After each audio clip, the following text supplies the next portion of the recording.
वासुदेवाय। ॐ नमो भगवते वासुदेवाय। ॐ नमो भगवते वासुदेवाय। कृष्णाय वासुदेवाय देवकी नंदनाय च नंदगोपकुमाराय गोविन्दाय नमो नमः। नमः पंकजनाभाय नमः पंकजमालिने नमः पंकजनेत्राय नमस्ते पंकजांग्रये। वसुदेवसुतं देवं हंसचाणूरमर्दनं देवकी परमानन्दं कृष्णं वन्दे जगद्गुरुं। हे कृष्ण करुणा सिन्धो दीनबन्धो जगत्पते गोपेश गोपिका कान्त राधाकान्त नमोऽस्तुते। तप्त काञ्चन गौराङ्गी राधे वृन्दावनेश्वरी वृषभानुसुते देवी प्रणमामि हरिप्रिये। नमो महावदन्याय कृष्णप्रेम प्रदायते कृष्णाय कृष्णचैतन्य नाम्ने गौरत्विषे नमः। वाञ्छाकल्पतरुभ्यश्च कृपा सिन्धुभ्य एव च पतितानां पावनेभ्यो वैष्णवेभ्यो नमो नमः। जय श्री कृष्ण चैतन्य प्रभु नित्यानंद श्री अद्वैत गदाधर श्रीवासादि गौर भक्त वृंद। हरे कृष्ण कृष्ण कृष्ण हरे हरे हरे राम राम राम हरे हरे। हरे कृष्ण। ప్రసిద్ధమైనటువంటి ద్వారకా క్షేత్రంలో భగవంతుడు చేసినటువంటి అనేక అద్భుతమైనటువంటి లీలలకు నిదర్శనంగా నిరూపణగా కలిగి ఉంది కదా. నిరూపణలు కళ్ళతో చూస్తేనే నమ్ముతాం అనేటువంటి పరిస్థితి కాబట్టి అలాంటి ఆ నిదర్శనాన్ని నిరూపణని లేదా రుజువుని సాక్ష్యాన్ని కోరేటువంటి వాళ్ళకి చక్కగా భగవంతుడి యొక్క ఏర్పాటు చేత ఇక్కడ ఈ ద్వారకా క్షేత్రంలో యుగాల నుంచి చెక్కు చెదరకుండా ఉన్నటువంటి ఒక ప్రత్యేకమైనటువంటి విశిష్టమైన స్థానం ఈ జాంబవాన్ గుహ. దేవుడు ఉన్నాడా? ఉంటే నా కళ్ళకు చూపించండి అనే వాళ్ళకి నిదర్శనంగా ఈ గుహ ఇప్పటికీ ఉంది. భూకంపాలకు కూడా చెక్కు చెదరకుండా ఈ గుహ ఎలా ఉందో సైంటిస్టులు కూడా చెప్పలేకపోయారు. ఎందుకు? భగవంతుడు ఆయన చేసిన అద్భుతమైనటువంటి లీలకు నిదర్శనంగా ఇది ఉంది. భగవంతుని యొక్క ఆ అద్భుతమైనటువంటి లీల ఏమిటి? మన హృదయాన్ని పవిత్రీకరణ చేసేటువంటి లీల ఇది. నేను ఇంతకు ముందే చెప్పాను, భగవంతుని యొక్క దివ్యమైనటువంటి లీలలు మనం ఉదయం పూట చెప్పుకున్నాం. ఇవన్నీ భగవంతుడు దేనికి చేస్తాడు? కేవలం తన యొక్క భక్తుల్ని రక్షించడానికి, దుష్టుల్ని శిక్షించడానికి, ధర్మాన్ని పునఃస్థాపన చేయడానికి. ఆ ధర్మాన్ని పునఃస్థాపన చేయడం అనేది ముఖ్యమైనటువంటి ప్రయోజనం. ఆ ధర్మం అనేటువంటిదే యుగ యుగాల్లో కూడా జీవులందరినీ కూడా రక్షిస్తుంది. ఆ ధర్మాన్ని పునఃస్థాపన చేయడానికి ధర్మస్వరూపుడైనటువంటి భగవంతుడు ప్రతి యుగంలో కూడా అవతరిస్తాడు. కాబట్టే ఆ భగవద్గీత 4వ అధ్యాయం 8వ శ్లోకంలో సంభవామి యుగే యుగే అని చెప్పి చెప్పాడు భగవంతుడు. ధర్మ సంస్థాపనార్థాయ సంభవామి యుగే యుగే అని చెప్పాడు. భగవంతుడు దేవదేవుడు శ్రీకృష్ణుడు స్వయంగా ఆయన ఈ భూమండలం పైన అవతరించినప్పుడు మనం చెప్పుకున్నాం, ఆయన అవతరించింది ఎక్కడ? కంసుడి కారాగారంలో. వెళ్ళింది ఎక్కడికి? బృందావనానికి. కానీ 11 సంవత్సరాలే బృందావనం నుండి మథురకు వచ్చేసాడు. మథురకు వచ్చిన తర్వాత అక్కడ జరాసంధుడు, కాలయవనుడు వీళ్ళందరూ కూడా దాడి చేయడంతో అక్కడ కూడా ఇది యోగ్య స్థానం కాదని భావించి మధురవాసులందరినీ కూడా ఏం చేశాడు? ఉదయం చెప్పుకున్నాం మనం. ఒక్క రాత్రి లోపల సముద్రంలో విశ్వకర్మ యొక్క ప్రోద్బలం ఇచ్చి ఆయనకి విశ్వకర్మతో ఒక్క రాత్రిలో అద్భుతమైనటువంటి నగరాన్ని నిర్మించాడు. అద్భుతమైన నగరం. ఆ అద్భుతమైన నగరం గురించి రేపు మనం చెప్పుకుంటాం. ఆ అద్భుతమైన నగరం పేరు ఏమనుకున్నాం? ద్వారక. భగవంతుని పేరు ద్వారకాధీశుడు. ఆ నగరం నిర్మించిన తర్వాత ఏం చేశాడు భగవంతుడు? నగరంలో ఆయన ఉన్నాడా? ద్వారకావాసులు, మధురవాసులంతా తెల్లారేసరికి ద్వారకావాసులు అయ్యారు. ఇంకా కృష్ణుడు బలరాముడు రాలేదు. వాళ్ళు ఆ జరాసంధుడు అక్కడ ఉన్నాడు కాబట్టి అతన్ని పరిగెట్టిస్తూ వాళ్ళు ప్రవర్షణ పర్వతం పైకి ఎక్కారు.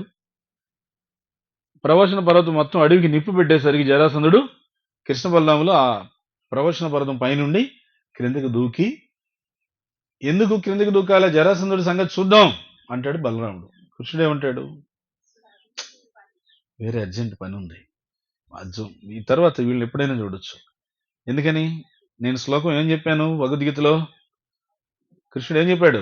అక్కడ కృష్ణుడు చెప్తున్నాడు. ఏం చెప్పాడు భగవద్గీత శ్లోకం? పరిత్రాణాయ సాధూనాం వినాశాయ చతుష్కృతి. ముందు నా భక్తులను కాపాడుకో, తర్వాత దుష్టులను శిక్షిస్తాం మళ్ళీ అని చెప్పి చాలా అర్జెంట్ వర్క్ ఉందని చెప్పేసి వచ్చేసారు. వచ్చే ముందు అక్కడ కొద్దిసేపు ఆగారు. ఆగేసి స్నానం చేసుకొని మళ్ళీ వచ్చేసారు అని చెప్పి చెప్పుకున్నాం. ద్వారకాకు వచ్చేసారు. ఇంటికి ద్వారకా వచ్చిన అర్జెంట్ పని ఏమిటో, అంత అర్జెంటు. మనం ఉంటాం కదా ఇంట్లో పిల్లలతో, ఏరా అంత కొంపలు ముంచుకుపోయే పని ఉండదు అని చెప్పి అంటాం కదా. ఏమంత అర్జెంట్ పని అంటే, అవును అర్జెంటే. ఎందుకనంటే భగవంతుణ్ణి తన యొక్క జీవితంగా, తన యొక్క ప్రాణంగా, తన యొక్క సర్వస్వంగా భావించినటువంటి ఒక మహాభక్తురాలు ఆ భగవంతుని యొక్క ఆశ్రయాన్ని కోరుతోంది. భగవంతుని యొక్క సన్నిధానానికి చేరుకోవాలని చెప్పి ఆతృత పడుతోంది. ఆ భక్తురాల్ని కాపాడుకోవడం కోసం భగవంతుడు అత్యవసరంగా వచ్చేసాడు. ఇంతకీ ఎవరో భక్తురాలు? రుక్మిణీదేవి. హరిహరి. ఈ రుక్మిణీదేవి విదర్భ రాజ్యంలో ఉండేది. భీష్మకుడు తండ్రి, రుక్మి అన్న. ఈ రుక్మిణీదేవికి కృష్ణుడి గురించి ఎలా తెలిసింది? కృష్ణుడి గురించి ఎలా తెలిసింది? నారాయణ నారాయణ. ఇంకా అర్థం కాలే? టీవీలు సినిమాలు బాగానే ట్రైనింగ్ ఇచ్చాయి కదా. రుక్మిణీదేవి సాక్షాత్తు స్వయం లక్ష్మీదేవి అని నారదమునికి తెలుసు కాబట్టి నారదముని ఏం చేస్తున్నాడు? రుక్మిణీదేవి చిన్న వయస్సు నుంచి ఆమె పెరుగుతున్నప్పటి నుంచి కూడా నారదముని ప్రత్యేకంగా విదర్భ రాజ్యానికి వస్తున్నాడు. వచ్చి నారదమునికి ఆయనకు ఉన్నటువంటి ఒకే ఒక గుణం ఏంటి? ఎక్కడికి వెళ్ళినా నారాయణ నారాయణ నామం చెప్తాడు. మాట్లాడితే కృష్ణ కథ మాట్లాడతాడు ఆయన. అవునా? నారదముని కృష్ణ కథ మాట్లాడతాడు. అందుకని ఆయన విదర్భ రాజ్యంలో ప్రతిసారి రెగ్యులర్ అంటే వెరీ ఆఫెన్, తరచుగా వచ్చి ఆయన అక్కడ కృష్ణ కథ చెప్తూ కృష్ణుడి యొక్క లీలలు చెప్తూ వెళ్తున్నాడు. దీంతో రుక్మిణీదేవి చిన్నప్పటి నుంచి కృష్ణుడి గురించి శ్రవణం చేసి కృష్ణుడి పట్ల ఎంతో ప్రేమను పెంపొందించుకుంది. కృష్ణుని ఎప్పుడు చూడలేదు జీవితంలో. కృష్ణుడు ఎలా ఉంటాడో కూడా చూడలేదు. కానీ కేవలం కృష్ణుడి గురించి విని, బలరాముడు కింద పెట్టకూడదు, ఒళ్ళు పెట్టు, మృదంగ వాయిద్యాలు, కరతాళ వాయిద్యాలు ఇవన్నీ బలరాముడి యొక్క విస్తరణ రూపం. కృష్ణుడి గురించి విని కృష్ణుడు ఎలా ఉన్నాడో చూడలేదు. అంతవరకు ఒక్కసారి కూడా చూడలేదు. చూడకుండానే కృష్ణుడికి తనకి జీవితం అంకితం చేయాలని చెప్పి అనుకుంది. ఇంతలో రుక్మి ఏం చేశాడు? అతను శిశుపాలుడికి స్నేహితుడు గనక రుక్మిణీదేవిని శిశుపాలుడికి ఇచ్చి వివాహం చేయాలని ఏర్పాట్లు చేసేస్తున్నాడు. అవి గమనించి రుక్మిణీదేవి ఒక ఉత్తరం రాసింది. ఎవరికి? దేవదేవుడని శ్రీకృష్ణుడికి ఉత్తరం రాసింది. ఆ రుక్మిణీదేవి ఉత్తరం రాయగానే ఆ ఉత్తరం స్వామి దగ్గరికి వెళ్ళింది. స్వామి దగ్గరికి ఒక బ్రాహ్మణుడు తీసుకుని వెళ్ళాడు. ఆ ఉత్తరాన్ని తీసుకుని వెళ్ళి ఆ ఉత్తరాన్ని అందజేశాడు. మీరు ఆశ్చర్యపోతారు, భగవంతుడు ఆ బ్రాహ్మణుడు కూడా కూర్చోబెట్టి అతనికి పాద సంవాహనం చేశాడు. సంవాహనం అంటే పాదాలు మర్దనం చేశాడు. నా భక్తురాలు రుక్మిణీదేవి పంపించిన సందేశాన్ని ఇంత దూరం నుంచి నువ్వు తీసుకుని వచ్చావని చెప్పి ఆయనకి పాదాలు మర్దనం చేశాడు భగవంతుడు. తర్వాత ఆ ఉత్తరం తీసుకుని చదివాడు. చదివితే రుక్మిణీదేవి రాసినటువంటి ప్రేమ లేఖ. ఈ ప్రపంచంలో చాలా చాలా మనం వినుంటాం కదా, టీవీలో సినిమాల్లోనూ ఆ ప్రేమ లేఖలు అంటే ఏంటో చూస్తుంటాము, వినుంటాము. అవి ఏమి రాసి ఉంటాయో నీకు తెలుసు. ఏమి నీ ముక్కు అట్లా ఉంది, నీ మూతి ఇట్లా ఉంది అని చెప్పి ఉంటాయి, అంతకంటే ఏముంది. భగవంతుడి కోసం రుక్మిణీదేవి రాసినటువంటి ఆ ప్రేమ లేఖ ఎలా ఉంది? ఆ ప్రేమ లేఖలో శ్రీ రుక్మిణీ వాచ, రుక్మిణీదేవి పలుకుతుంది.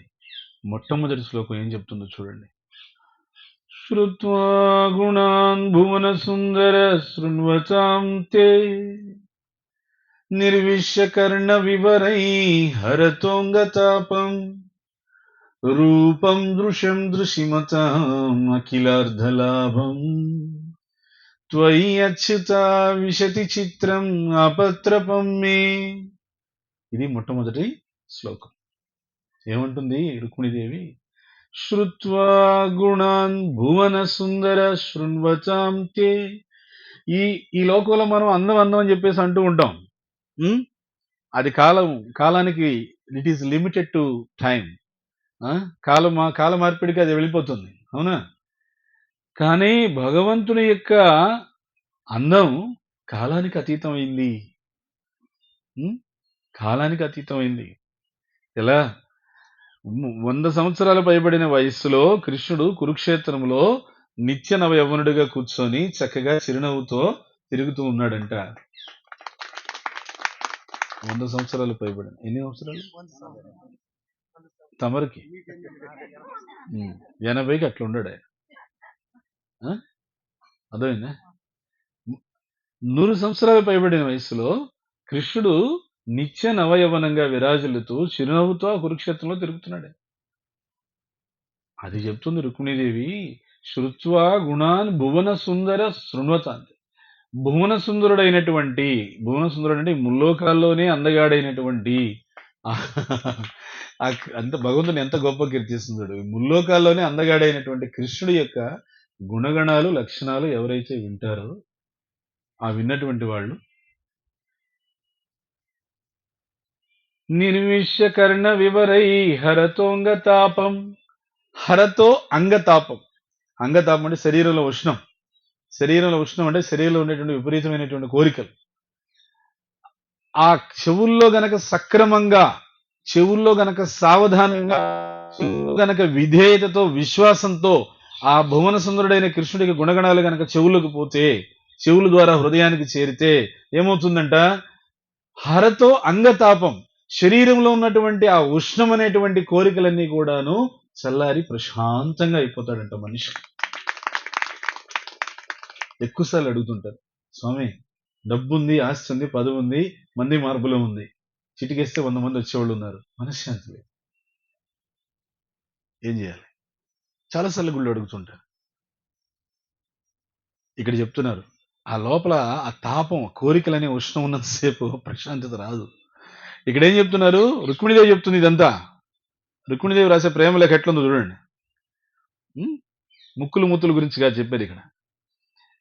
భగవంతుని యొక్క గుణగణాలను ఎవరైతే శ్రవణం చేస్తారో, భువన సుందరుడైనటువంటి ఆయన గుణగణాలని, వాళ్ళకి వాళ్ళ శరీరంలో ఉండేటువంటి ఆ ఉష్ణం, ఆ తాపం అంతా కూడా పోయి, తొలగిపోయి ప్రశాంతం అయ్యి, తర్వాత విన్నారు కదా బాగా, వినడానికి రూపం దృశం దృశిమతాం అఖిలార్ధలాభం. ఆ భగవంతుని యొక్క రూపం మనసులో ముద్ర వేసుకొని పోతుంది, స్టాంప్ అంటారుగా. మర్చిపోలేకపోతున్నాను అంటే ఈ మాట వేరే బయట పడతాము. ఆ వస్తువుని మర్చిపోలేకపోతున్నాను, ఆ వ్యక్తిని మర్చిపోలేకపోతున్నాను, పదే పదే గుర్తొస్తున్నాడు, ఇట్లా చెప్తారే. ఆ కృష్ణుని మర్చిపోలేకపోయిన విధంగా ముద్ర పడిపోతుంది, ఇంప్రింటెడ్ భగవంతుని యొక్క రూపం. ఎప్పుడు? ఆయన గురించి శ్రవణం బాగా చేసినప్పుడు. తర్వాత రూపం దృశ్యం దృశ్యమతం అఖిలార్ధ లాభం. ఏం సమయం, ఇంత కష్టపడి ఇంత యాత్రకు వచ్చి ఇంత డబ్బు ఖర్చు పెట్టుకుని వచ్చున్నామో ఏం లాభమో అది చెప్పు ముందు. నాకేమిటి లాభం? అఖిలార్ధ లాభం. అఖిలార్ధ లాభం అంటే ఆరోగ్యపరంగా, ఆర్థిక పరంగా, ఆధ్యాత్మిక పరంగా 3 విధాల లాభం వస్తుంది ఈ తీర్థయాత్ర వల్ల. ఆరోగ్యపరంగా ఎలా వస్తుందండి?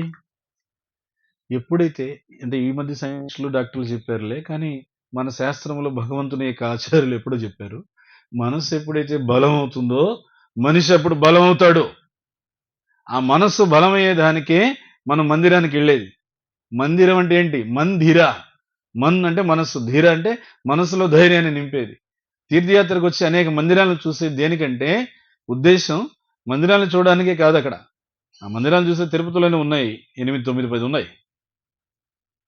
ఆ మందిరాలకు వెళ్లి భగవంతుని యొక్క కథాశ్రవణాన్ని చెవుల్లో పోసుకోవడం ద్వారా ఏమవుతుంది? హృదయంలో ఉన్నటువంటి మలినమంతా కూడా పోయి, తద్వారా మనసులో ధైర్యం నింపుకోవాలి.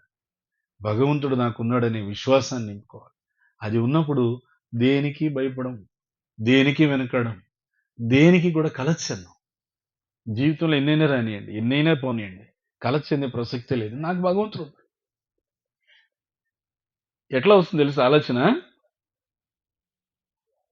నా గురించి, నా గురించి నాకన్నా కూడా ఎక్కువగా ఆలోచించుకున్నాడు. నాకేంటి బెంగ? ఎప్పుడన్నా ఈ మాట మనం ఇంట్లో ఎక్కడన్నా విన్నామా? మామూలుగా పిల్లలు అప్పుడప్పుడు అంటూ ఉంటారు. నా గురించి నాకన్నా మా నాన్న బాగా ఆలోచిస్తారు. మా అమ్మ బాగా ఆలోచిస్తుంది. అందువల్ల నాకేం బెంగ లేదని చెప్పి అంటుంటారు కదా! ఈ సూత్రం భగవంతుడికి యథార్థంగా వర్తించేది. ఏమంటే, నీ గురించి, నా గురించి, మనందరి గురించి మనకన్నా ఎక్కువ ఆలోచించేవాడు భగవంతుడు. ఈ ఆలోచన ఒకసారి మనసులో ప్రవేశించిందనుకో, దేనికి భయపడే ప్రశ్న లేదు. దేనికి వెనకాడే ప్రశ్న లేదు. దేనికి కలత చెందే ప్రశ్న లేదు. అట్‌లీస్ట్ సందర్భం ఏదైనా, సన్నివేశం ఏదైనా, పరిస్థితి ఏదైనా దాన్ని ఎదిరించి ధైర్యం వచ్చేస్తుంది. ఇది తీర్థయాత్ర యొక్క ప్రయోజనం. ఆ విధంగా మనస్సు బలంగా ఉండడం వల్ల మనిషి బలంగా తయారవుతాడు ఆరోగ్యపరంగా. మనసు బలహీనమైందంటే మనిషి బలహీనమైపోతాడు. కరోనా టైంలో బాగా చూసాము. చూసామా? నేనైతే ప్రత్యక్షంగా. ఎందుకంటే ప్రత్యక్షంగా కోవిడ్ హాస్పిటల్‌కెళ్ళి ప్రసాదాలు ఇచ్చి వచ్చేవాళ్ళం. తర్వాత వాళ్ళు అనేవాళ్ళు డాక్టర్లు, "స్వామి, మేము 2 సూట్‌లేసుకొని కూడా కోవిడ్ పేషెంట్ దగ్గరికి వెళ్ళడానికి భయపడుతుంటాం మేము. నువ్వు ఒక మూతికి ఒక మాస్క్ ఏసుకొని వెళ్ళిపోతున్నావు ఎట్లా? ఒక మాస్క్ అది కూడా." లేదండి, వెళ్ళి అక్కడ కృష్ణుడి గురించి 4 మాటలు చెప్తే వాళ్ళకి ధైర్యం వస్తాయి. తొందరగా కోలుకొని బయటకొచ్చేస్తారు. ఈ మాట ప్రత్యక్షంగా అంటే నాతో చాలా మంది చెప్పారు. ఏమి నాకు నాకు బాగా సన్నిహితంగా పరిచయమైన ఒకతను ఎవరు? మన రాహుల్. ఏమి మన నాదముని ప్రభు, నరోత్తమ ప్రభు కుమారుడు. ఆయన వాళ్ళు కోవిడ్ ఉన్నప్పుడు నేను కొద్దిగా క్లాసెస్ చెప్తూ ఇవి ఈవినింగ్ పూట క్లాసెస్ అవి చెప్తూ మాట్లాడుతూ ఉంటే, తొందరగా అతను కోలుకొనేసి బయటకొచ్చేసి, "ప్రభుజీ మీరు చెప్పడం వల్ల చాలా తొందరగా ధైర్యం వచ్చి, తొందరగా కోలుకొని నేను బయటకు రాగలిగాను. చాలా ఇంక లేకపోతే ఇంకా ఎక్కువ రోజులు ఉండి ఉండేవాడిని హాస్పిటల్‌లో." చూడు ఎట్లా ఆయన నాదముని ప్రభు పేరు వచ్చేసింది ఇక్కడ. రాముడు గదా! ఆయన రామభక్తుడాయన. ఆ! సందర్భానుసారంగా నాకు చెప్పాలని లేదసల. పరమాత్మ ఇన్‌స్పైర్డ్ మీ టు స్పీక్. ఏమి అంటే ఒకాయన ఉన్నారండి నాదముని ప్రభు అని, మా రాధాకృష్ణ ప్రభు వాళ్ళ అన్నయ్య. అనారోగ్య స్థితిలో ఉన్నారాయన. నేను చెన్నై వెళ్ళాను ఆయన చూడ్డానికి. ఆయన అనారోగ్య స్థితిలో ఉన్నారు. సరే ఆయనకి కాస్త మనోధైర్యం చెప్పడం కోసం ఆయనకి రాముడంటే బాగా ఇష్టం. ఎందుకంటే కోదండరామాలయానికి ఎక్కువ వెళ్తుంటాడు తిరుపతిలో. సరే అని చెప్పేసి నేను ఆయన దగ్గర కూర్చొని రామాయణం చెప్పడం మొదలుపెట్టా.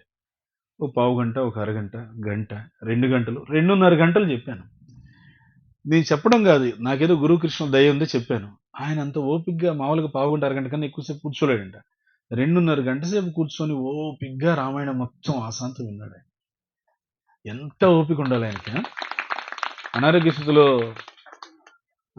పూర్తిగా అనారోగ్య స్థితి అయింది. ఆ స్థితిలో ఎవరిని వినగలుగుతారా? శ్రద్ధ ఉంటే తప్ప, విశ్వాసం ఉంటే తప్ప. అర్థమైందా?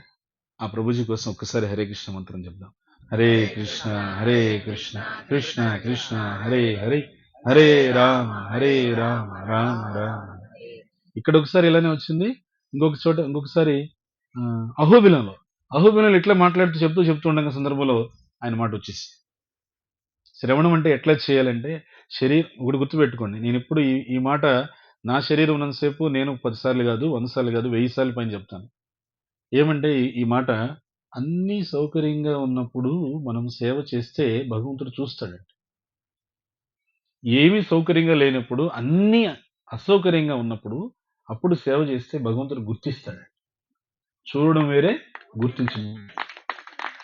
జీవితంలో నీకు చాలాసార్లు భగవంతుడు చూసేటువంటి అవకాశమే వస్తుందంట. అంటే ఏంటి? అన్ని సౌకర్యంగానే ఉంటాయి, నువ్వు సేవ చేస్తావు.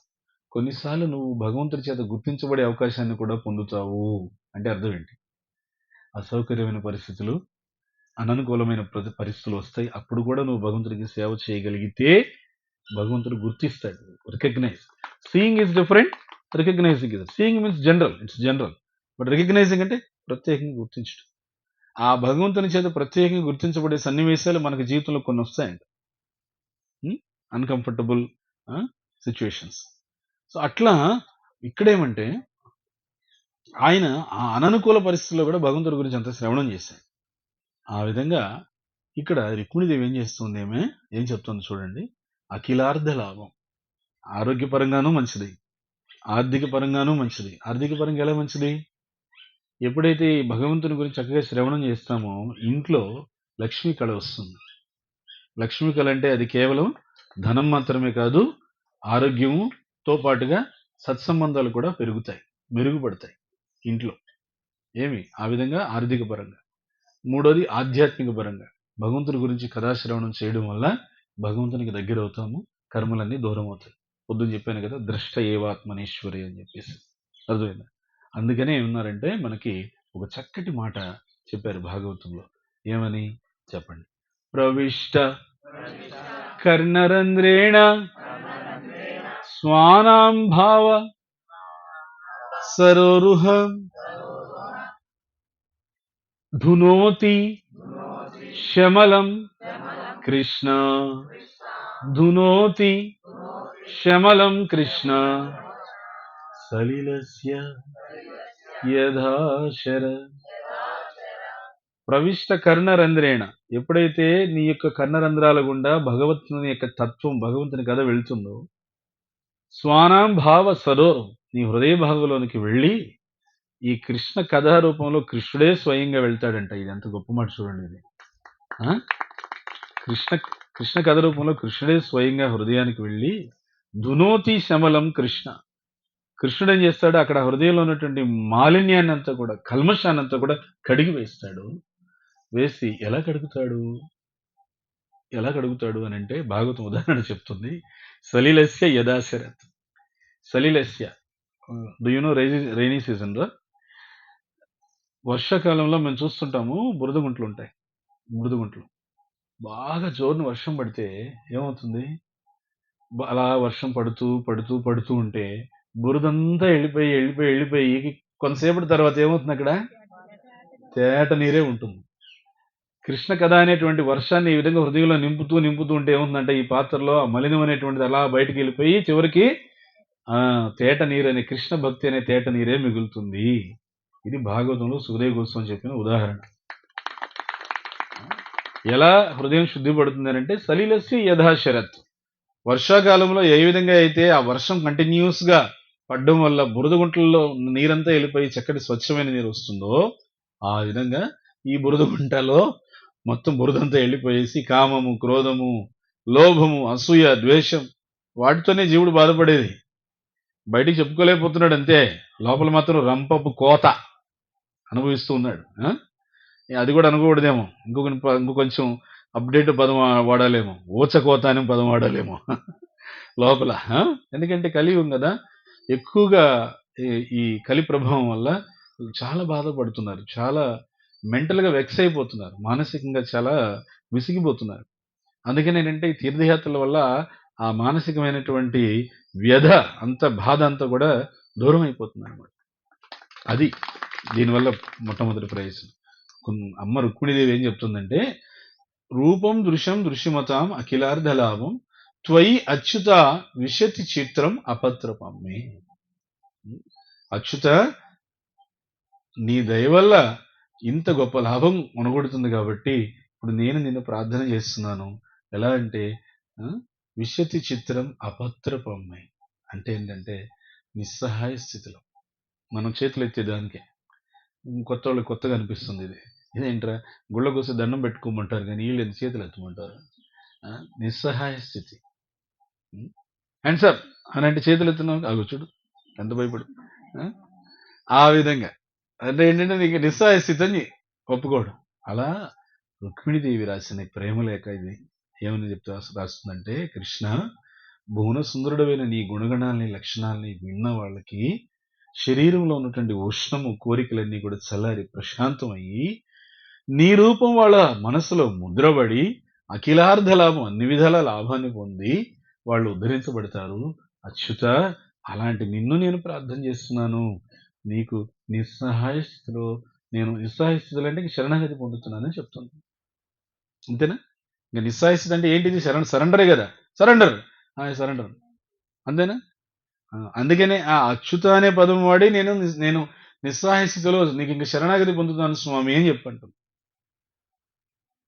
అన్నమాచారికి అది బాగా తెలుసు. అందుకనే ఏ పదానికి ఏది వాడాలో అదే వాడతాడాయన. ఆ అన్నమయ్య కీర్తనలో లోపలికెళ్ళే కొద్దీ ఇంకా, ఇంకా, ఇంకా చాలా చాలా ఆ! గాఢమైనటువంటి భావాలు, భావార్థాలు, అర్థాలు, అంతరార్థాలు ఉన్నాయన్నమాట. ఆ అచ్యుత అనేటువంటి పదం ఎంత ముఖ్యమైనది తెలుసా? భగవద్గీతలో కృష్ణుడిని అర్జునుడు సంబోధించిన మొట్టమొదటి పదం, చిట్ట చివరి పదం అదే. మొట్టమొదటి పదంలో ఏమన్నాడు కృష్ణుడిని అర్జునుడు? సేనయోరుభయోర్మధ్యే రథం స్థాపయమే అచ్యుత. రెండు సైన్యాల మధ్య రథం నిలుపు అచ్యుత అని చెప్పన్నాడు. ఇది మొట్టమొదటి వాక్యం అర్జునుడు పలికింది. చిట్ట చివరి ఏమన్నాడు? చిట్ట చివరి కూడా అన్నాడు. భగవద్గీత అంతా అయిపోయిన తర్వాత ఏమన్నాడంటే అర్జునుడు, నష్టో మోహ స్మృతిర్లబ్ధ్వా తత్ప్రసాదాత్ మయాచ్యుత స్థితోస్మి గత సందేహ కరిష్యే వచనం తవ. ఏమంటున్నాడు ఆయన? కృష్ణ నష్టో మోహ, నా మోహం అంతా నశించిపోయింది. స్మృతిర్ లబ్ధ్వా, నా స్మృతి అంతా కూడా తిరిగి లభించింది. తత్ప్రసాదాత్ మయాచ్యుత, తత్ప్రసాదాత్ మయాచ్యుత, నీ ప్రసాదం వల్ల అచ్యుత అని చెప్పి అంటున్నాడు. నీ ప్రసాదం అని అంటే ఆ కురుక్షేత్రంలో అర్జునుడికి ఏమన్నా ఇప్పుడు మధ్యాహ్నం పెట్టినట్టుగా మనకు అక్కడ ఏమన్నా కృష్ణుడు అర్జునుడికి ప్రసాదం పెట్టాడా? మరి ప్రసాదం అంటే ఏమి? జ్ఞాన ప్రసాదం. నీ యొక్క ఆ జ్ఞానం ఏదైతే బోధించో అది ప్రసాదం అంటున్నాడు అక్కడ అర్జునుడు. చూడు ఎంత క్లియర్గా చెప్తున్నాడు. తత్ ప్రసాదాత్ మయాచ్యుత స్థితోస్మి గత సందేహ. గతంలో చాలా సందేహాలు, అనుమానాలన్నీ ఉన్నాయి, అన్ని పోయినాయి. మరి కరిష్యే వచనం తవ, కరిష్యే వచనం తవ అంటే రెడీ నేను ఇప్పుడు నువ్వేం చెప్తే అది చేయడానికి సిద్ధం నేను. పోలీసు ఎస్ సార్ చెప్తాడు కదా, నువ్వేం చెప్తే అది చేస్తాను, ఆ విధంగా నేను సిద్ధంగా ఉన్నా. అందుకనే అక్కడ మొట్టమొదట చిట్ట చివర అదే పదం. ఏం పదం అది? అచ్యుతుడితడే ఆదియునంత్యము. సరిపోయిందా? ఆది అదే పేరు, అంత్యం అదే పేరు. అచ్యుతుడితడే ఆదియునంత్యము, అచ్యుతుడే అసురాంతకుడు, అచ్యుతుడు శ్రీ వెంకటాద్రి మీద నిధే. అచ్యుతుడు శ్రీ వెంకటాద్రి మీద నిధే. అచ్యుత అచ్యుత శరణనవో. చూడు శరణాగతి. అచ్యుత అచ్యుత శరణనవో మనసా. తెలుసు నాకు, మీ అందరూ అన్నమయ్య భక్తులు తెలుసు, పాడండి. నేను మర్చిపోతుంటా, మీరు గుర్తు చేయండి. భావములోన బాహ్యమునందును గోవింద గోవిందాయని కొలువవో మనసా. భావములోన బాహ్యమునందును. రోజు ఒక మాల హరే కృష్ణ మంత్రం జపం చేయొచ్చుగా. స్వామి లోపల పోతానే ఉంటది, కొత్తగా బయటికి చెప్పక్కర్లే మేము, లోపల పోతానే ఉంటది. ఏం పోతానే ఉంటుంది? ఏమో ఒక కరెక్ట్గా చెప్పారు మాతది. లోపల పోతాడు, ఏం పోతాడంటే ఏమంటుంది కరెక్టే అని చెప్పి లోపల లోపల పోతానే ఉండేది, బయటికి రాదా? బయటికి వస్తుందా లేదా లోపల ఉండేది? అవునా? ఇప్పుడు ఉదాహరణకి అంటే ఈరోజు ఎట్లా ఎవరో మా రవి ప్రభు మిమ్మల్ని బతికిచ్చేసాడు అనుకో, రాగానే ప్రసాదం పెట్టేశాడు, మామూలుగా రాగానే కూర్చోబెట్టి కనుక ప్రవచనం చెప్పుకుంటుంటే లోపల వస్తా ఉంటది పొగలు సెగలు. కాసేపటికి కొద్దిసేపు వింటారు, కాసేపు వింటారు, తర్వాత ఇంక వల్ల కాదు. ఇంక అప్పుడేం చేస్తారు, వీళ్ళు పరిగెత్తుకుంటూ వచ్చేస్తారు. ఎందుకు లోపల ఉండేది బయటకు కక్కుతాం, అవునా? అందుకే అన్నమాచార్య ఏమంటున్నారంటే, భావములోన బాహ్యమునందును, నీ భావంలో ఏముందో అది బాహ్యం కూడా చెప్పాలా. మంత్రం జపం చేయ అని చెప్పేసి అంటే లోపల పోతా ఉంటుంది, అంటే అది పోతా ఉన్నది బయటకు కక్కాలా. అడగంది అమ్మాయినా పెట్టదే. మరి అలాంటప్పుడు భగవంతుని నువ్వు వేడుకోవాలి కదా. వేడుకోవాలంటే కలియుగంలో సులభమైనటువంటి సరళమైన పద్ధతి ఏది? హరే కృష్ణ కృష్ణ కృష్ణ హరే హరే, హరే రామ రామ రామ హరే హరే. ఇది పద్ధతి. ఇప్పుడు ఎక్కువ మంది చేతుల పైకి అర్థమైంది వాళ్ళకి శరణాగతి అంటే ఏంటో. అట్లా రుక్మిణీదేవి శరణాగతితో ఈ ఉత్తరం రాసింది. రాస్తే అచ్యుత అనే పదం అందుకు ఉపయోగించింది ఆమె. ఏమి? అచ్యుత అచ్యుత శరణనవో మనసా అని. అట్లా ఆయనే ఆ రాయగానే స్వామి చూశాడు, ఆ ఉత్తరం చదివాడు. ఇలానే ఉంది ఆ ఉత్తరం అంతా, ఈ విధంగానే ఉంది. ఏమి? బహుబంధాలను అందరినీ దాటించేవాడివి నువ్వు, భవసాగరాన్ని దాటించేవాడివి నువ్వు, మాలో ఉన్న కామాన్ని, క్రోధాన్ని, అసూయ, ద్వేషాన్ని నాశనం చేసేవాడివి నువ్వు. అలాంటి నీ పాదాలకు జీవితాంతం సేవ చేయాలని చెప్పేసి నేను అనుకున్నాను. దానికని ఈ బ్రాహ్మణుడి చేత ఈ ఉత్తరం పంపిస్తున్నాను అని చెప్పి రాసి భగవంతుడు ఇంక నిర్ణయం తీసుకున్నాడు. ఆ బ్రాహ్మణుడికి పాద సంవాహనం చేసి, పాదాలు మర్దన చేసి, జాగ్రత్తగా వెళ్ళిరామని చెప్పి పంపించి, నేను వస్తున్నానని చెప్పి రుక్మిణికి చెప్పండి అని చెప్పి పంపించాడు. పంపించిన తర్వాత బలరాముడికి చెప్పాడు. బలరాముడు సైన్యాన్ని అంతా కూడా తీసుకున్నాడు. పదన్నా వెళ్దాం మనం అని చెప్పేసి బయలుదేరారు. బయలుదేరిన తర్వాత బలరాముడు అతని సైన్యం అంతా కూడాను విదర్భ రాజ్యానికి వెళ్ళిపోయారు. కృష్ణుడు ఇంకా ముందు వెళ్ళిపోయాడు రథంలో. ముందు వెళ్ళిపోయిన తర్వాత ఆ రుక్మిణీదేవి వాళ్ళ వంశాచారం ప్రకారంగా అంబికాదేవి దగ్గరికి వెళ్ళి, ఆ అంబికాదేవి దగ్గర ప్రార్థన చేసుకొని రావాలి. అలా అంబికాదేవి దగ్గరికి వెళ్ళింది రుక్మిణీదేవి. ఏమని అడుగుతుంది అంబికాదేవిని రుక్మిణీదేవి? ధనం ఇవ్వు, ధాన్యం ఇవ్వు, ఇంకేదేదో ఇవ్వు అని అడములా. ఏముంటుందంటే, అమ్మా అంబికాదేవి, దేవదేవుడైన శ్రీకృష్ణుడికి పాదపద్మాల చెంత నిరంతరం సేవ చేసుకునే భాగ్యాన్ని నాకు ప్రసాదించు, ఇంతకు మించి నేనేమి అడగను. అంబికాదేవి ఎంతో దయమైరాలు. అంబికాదేవి అన్న, అంబ అన్న, కనకదుర్గ అన్న ఒకరే. నిజంగా కనకదుర్గమ్మ ఎంతో దయమైరాలు. బెజవాడ కనకదుర్గమ్మే అత్యంత దయతో నాకు కృష్ణుణ్ణి, కృష్ణ భక్తిని ప్రసాదించింది.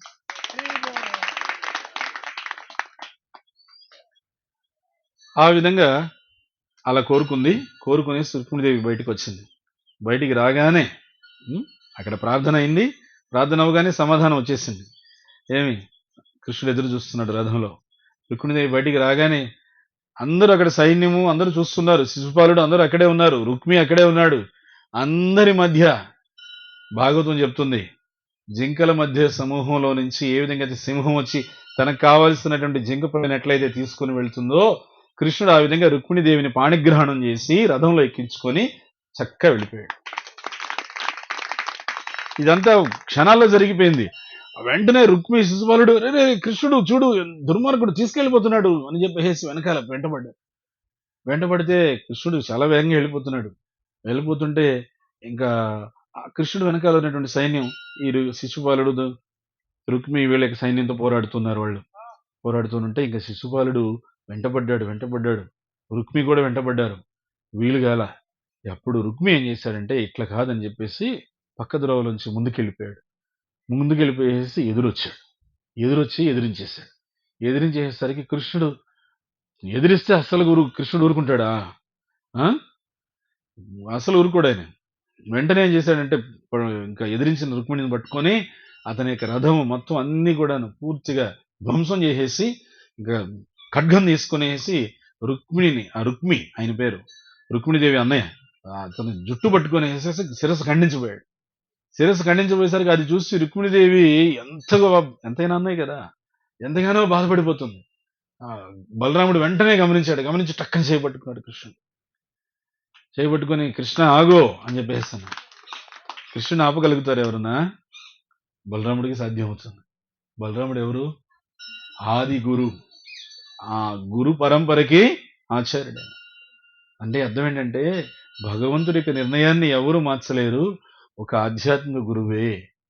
ఆధ్యాత్మిక గురువు ప్రార్థన చేస్తే, ఆధ్యాత్మిక గురువు సంకల్పిస్తే కృష్ణుడు ఆయన కోసం తన నిర్ణయం మార్చుకుంటాడు. బలరాముడు అన్నాడు, కృష్ణ వద్దు, చంపొద్దు. మన రుక్మిణీదేవిని మనం తీసుకెళ్తున్నాం ద్వారకాకి. తన సొంత అన్నయ్య చనిపోయిన బాధతో మనం తీసుకెళ్ళకూడదు. తప్పు చేశాడు అతను నిజమే, కానీ చంపొద్దు అనయ్య. చంపడానికి క్షత్రియుని కదా, చంపడానికి కత్తి పైకెత్తిన కత్తి ఇంకా మరి నేను దించకూడదు ఎట్లా? అక్కడ భాగవతంలో చెప్తారు సుఖదేవ్ గోస్వామి బలరాముడి గురించి, నానానునయ కోవిదహ అని చెప్పంటారు. అనేక విధాలుగా అనునయించడంలో కోవిదుడంట, అంటే నేర్పరి అంట బలరాముడు. వెంటనే బలరాముడు చెప్పాడు, అన్న సరే నేను నువ్వు అన్నమాట నిజమే, అందుకనే ఆ ఎత్తిన కత్తితో ఏం చేస్తామంటే రుక్మి యొక్క తల తీయద్దు, మరే తల మీద ఉన్న వెంట్రుకలు సగం తీసి వదిలేసి, అది క్షత్రియుడికి చావుతో సమానమే, అది అవమానం అనేది, అట్లా వదిలేసి సరే అని చెప్పేసి సగం తల గుండు కొరికేసి వదిలేసాడు. వదిలేసిన తర్వాత రుక్మి అవమాన భావంతో వెళ్ళిపోయాడు. వెళ్ళిపోయిన తర్వాత రుక్మిణీదేవి చాలా బాధపడుతుంటే అప్పుడు మళ్ళీ బలరాముడు రుక్మిణీదేవి ఇప్పుడు అక్కడ కృష్ణుని అనునయించి ఆపాడు. లేదా కృష్ణుని ఆపలేరు, ఈ పాటికి రుక్మి తల తెగిపోయింది. అది కృష్ణుని శాంతింపజేశాడు. ఇప్పుడు రుక్మిణీదేవి బాధపడుతుంది, ఆమెని ఓదార్చాలి. రుక్మిణీదేవి చెప్తున్నాడు, ఈ కర్మ ఫలితాలు అనేవి ఉన్నాయి కదా, అవి చాలా భయంకరమైనవి. మీరిద్దరూ అన్న చెల్లెళ్ళే, మీరిద్దరూ అన్న చెల్లెళ్ళే. నారదుముని మీ రాజ్యానికి వచ్చి కృష్ణ కథ అందరికీ చెప్పాడు. నువ్వు విన్నావు, వంట పట్టించుకున్నావు, కృష్ణుని పట్ల ప్రేమను పెంపొందించుకున్నావు. ఆ కృష్ణుడే స్వయంగా వచ్చి చెయ్యందుకొని వెళ్ళేంత భాగ్యం నువ్వు పొందావు. వాడున్నాడు, అక్కడే ఉన్నాడు. చిన్నప్పటి నుంచి నారదుముని చెప్తున్నప్పుడు కూడా అక్కడే ఉన్నాడు.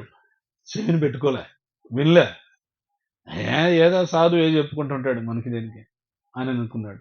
సో కృష్ణుడి మీద అతను ప్రేమను పెంపొందించుకోలేదు సరికదా, ద్వేషాన్ని ఎందుకు ద్వేషాన్ని పెంపొందించుకున్నాడు?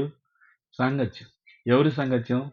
శిశుపాలుడు, జరాసంధుడు, దంతవక్రుడు, కాశీరాజు, ఇలాంటి వాళ్ళు సాంగత్యం చేశాడు.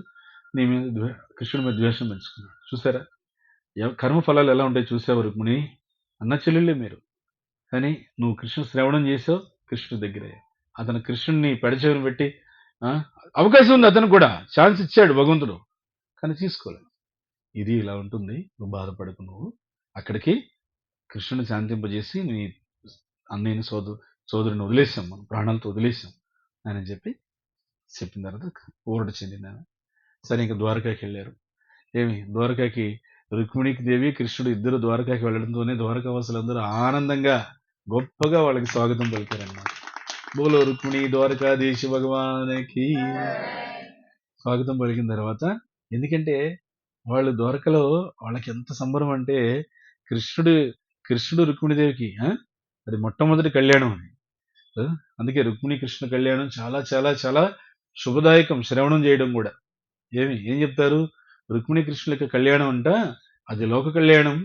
అంతేకాకుండా ఎవరైనా సరే శ్రద్ధతో గనక విన్నట్లయితే ఆ భగవంతుని యొక్క కళ్యాణం గురించి విని దానికి వాళ్ళ యొక్క గుణాలు ఏవైతే ఉన్నాయో వాళ్ళకి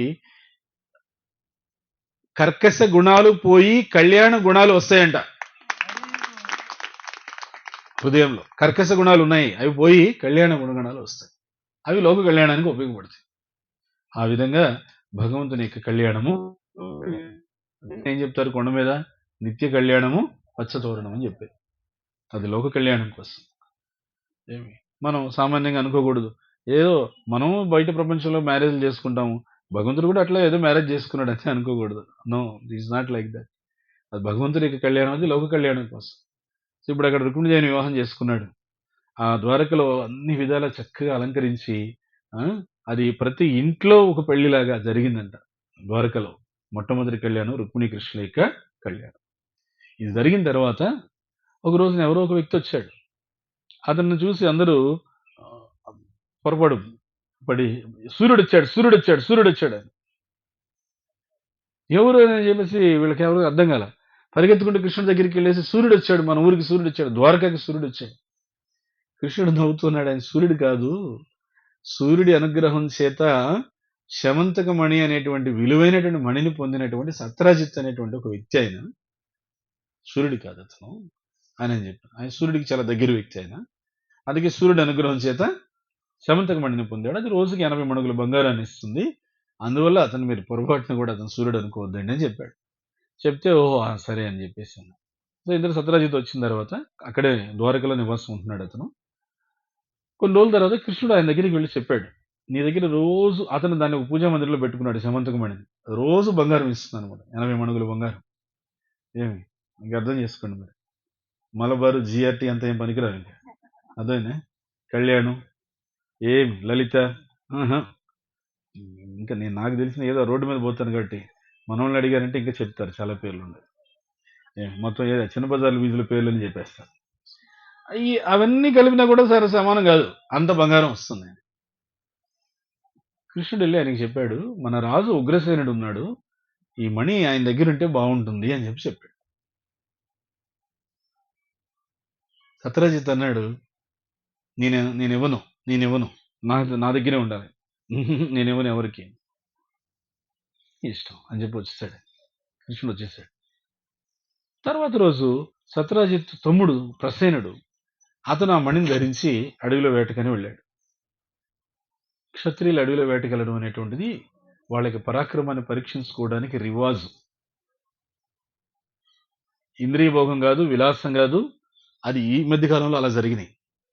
అందుకని కలియుగంలో అవన్నీ కూడా నిషేధించబడ్డాయి. అప్పట్లో రాజవంశాల వాళ్ళు రాజు అంటే ఇప్పట్లాగా మంది మార్బలము అవన్నీ వేసుకుని వెళ్ళేది కాదు. ఒక్కడే లేదా ఒకరిద్దరు తోడు అంతే. ఒంటరిగా వెళ్ళిపోయి అడవిలో పోరాడాలి. ఆ పోరాటంలో ఏమవుతుందంటే అతనికి ఒంటరిగా పోరాడే ధైర్యం లోపల వచ్చేస్తుంది అనమాట. దానికోసం అని చెప్పేసి వాళ్ళకి క్షత్రియులకి మాత్రమే వేట అనుమతించబడింది. నాలుగు రుచి సంతృప్తి పరచుకోవడానికి ఎవరు పడితే వాళ్ళు వెళ్ళి జంతువులు వేటాడడానికి కాదు. క్షత్రియుడు అంటే ప్రజలందరినీ రక్షించేటువంటి బాధ్యత ఒకటి నెత్తి మీద ఉంది కాబట్టి, వీళ్ళందరినీ రక్షించాలంటే అంత ధైర్యం అతనికి లోపల కావాలి కాబట్టి, ఆ ధైర్యాన్ని పెంపొందించుకోవడానికి అడవిలోకి ఒంటరిగా పోయి పోరాడితే నీకు తెలుస్తుంది ఆ భయం అంటే ఏంటంటే పోతుంది. అట్లా చేసేవాడు. సో ప్రసేనుడు ఆ విధంగా వెళ్ళాడు. ఆయన క్షత్రియుడు కాబట్టి. అడవిలో వెళ్ళినప్పుడు నిజంగానే ఒక సింహం దాడి చేసింది అతను. ఆ దాడిలో అతను ఎదుర్కోలేకపోయాడు, సింహానికి బలైపోయాడు. సింహం అతను చంపేసిన తర్వాత ఏం చేసింది, అతని మెడలో చాలా కాంతివంతంగా ఉన్నటువంటి మణిని చూసి ఇదేదో బాగుందన్నట్లుగా దాన్ని పట్టుకుని వెళ్ళింది. అది కొంత దూరం వెళ్ళిన తర్వాత అక్కడ ఒక భల్లూకం ఆ సింహాన్ని చూసి ఆ భల్లూకం సింహాన్ని సంహరించి ఆ మణిని చేత పట్టుకునేసి ఆ భల్లూకము వచ్చేసింది, గుహలోకి వచ్చేసింది. ఇంతకు ఎవరో భల్లూకము? జాంబవంతుడు. ఈ జాంబవంతుడి గురించి మనం చెప్పుకోవాలి. మనకు తెలిసినటువంటి రామాయణంలో మనకు తెలిసినటువంటి హీరో ఎవరు? శ్రీరాముడు. మనకు తెలిసినటువంటి హీరో ఆయనే కదా. రామాయణ సినిమా హీరో ఎవరు? ఆయనే.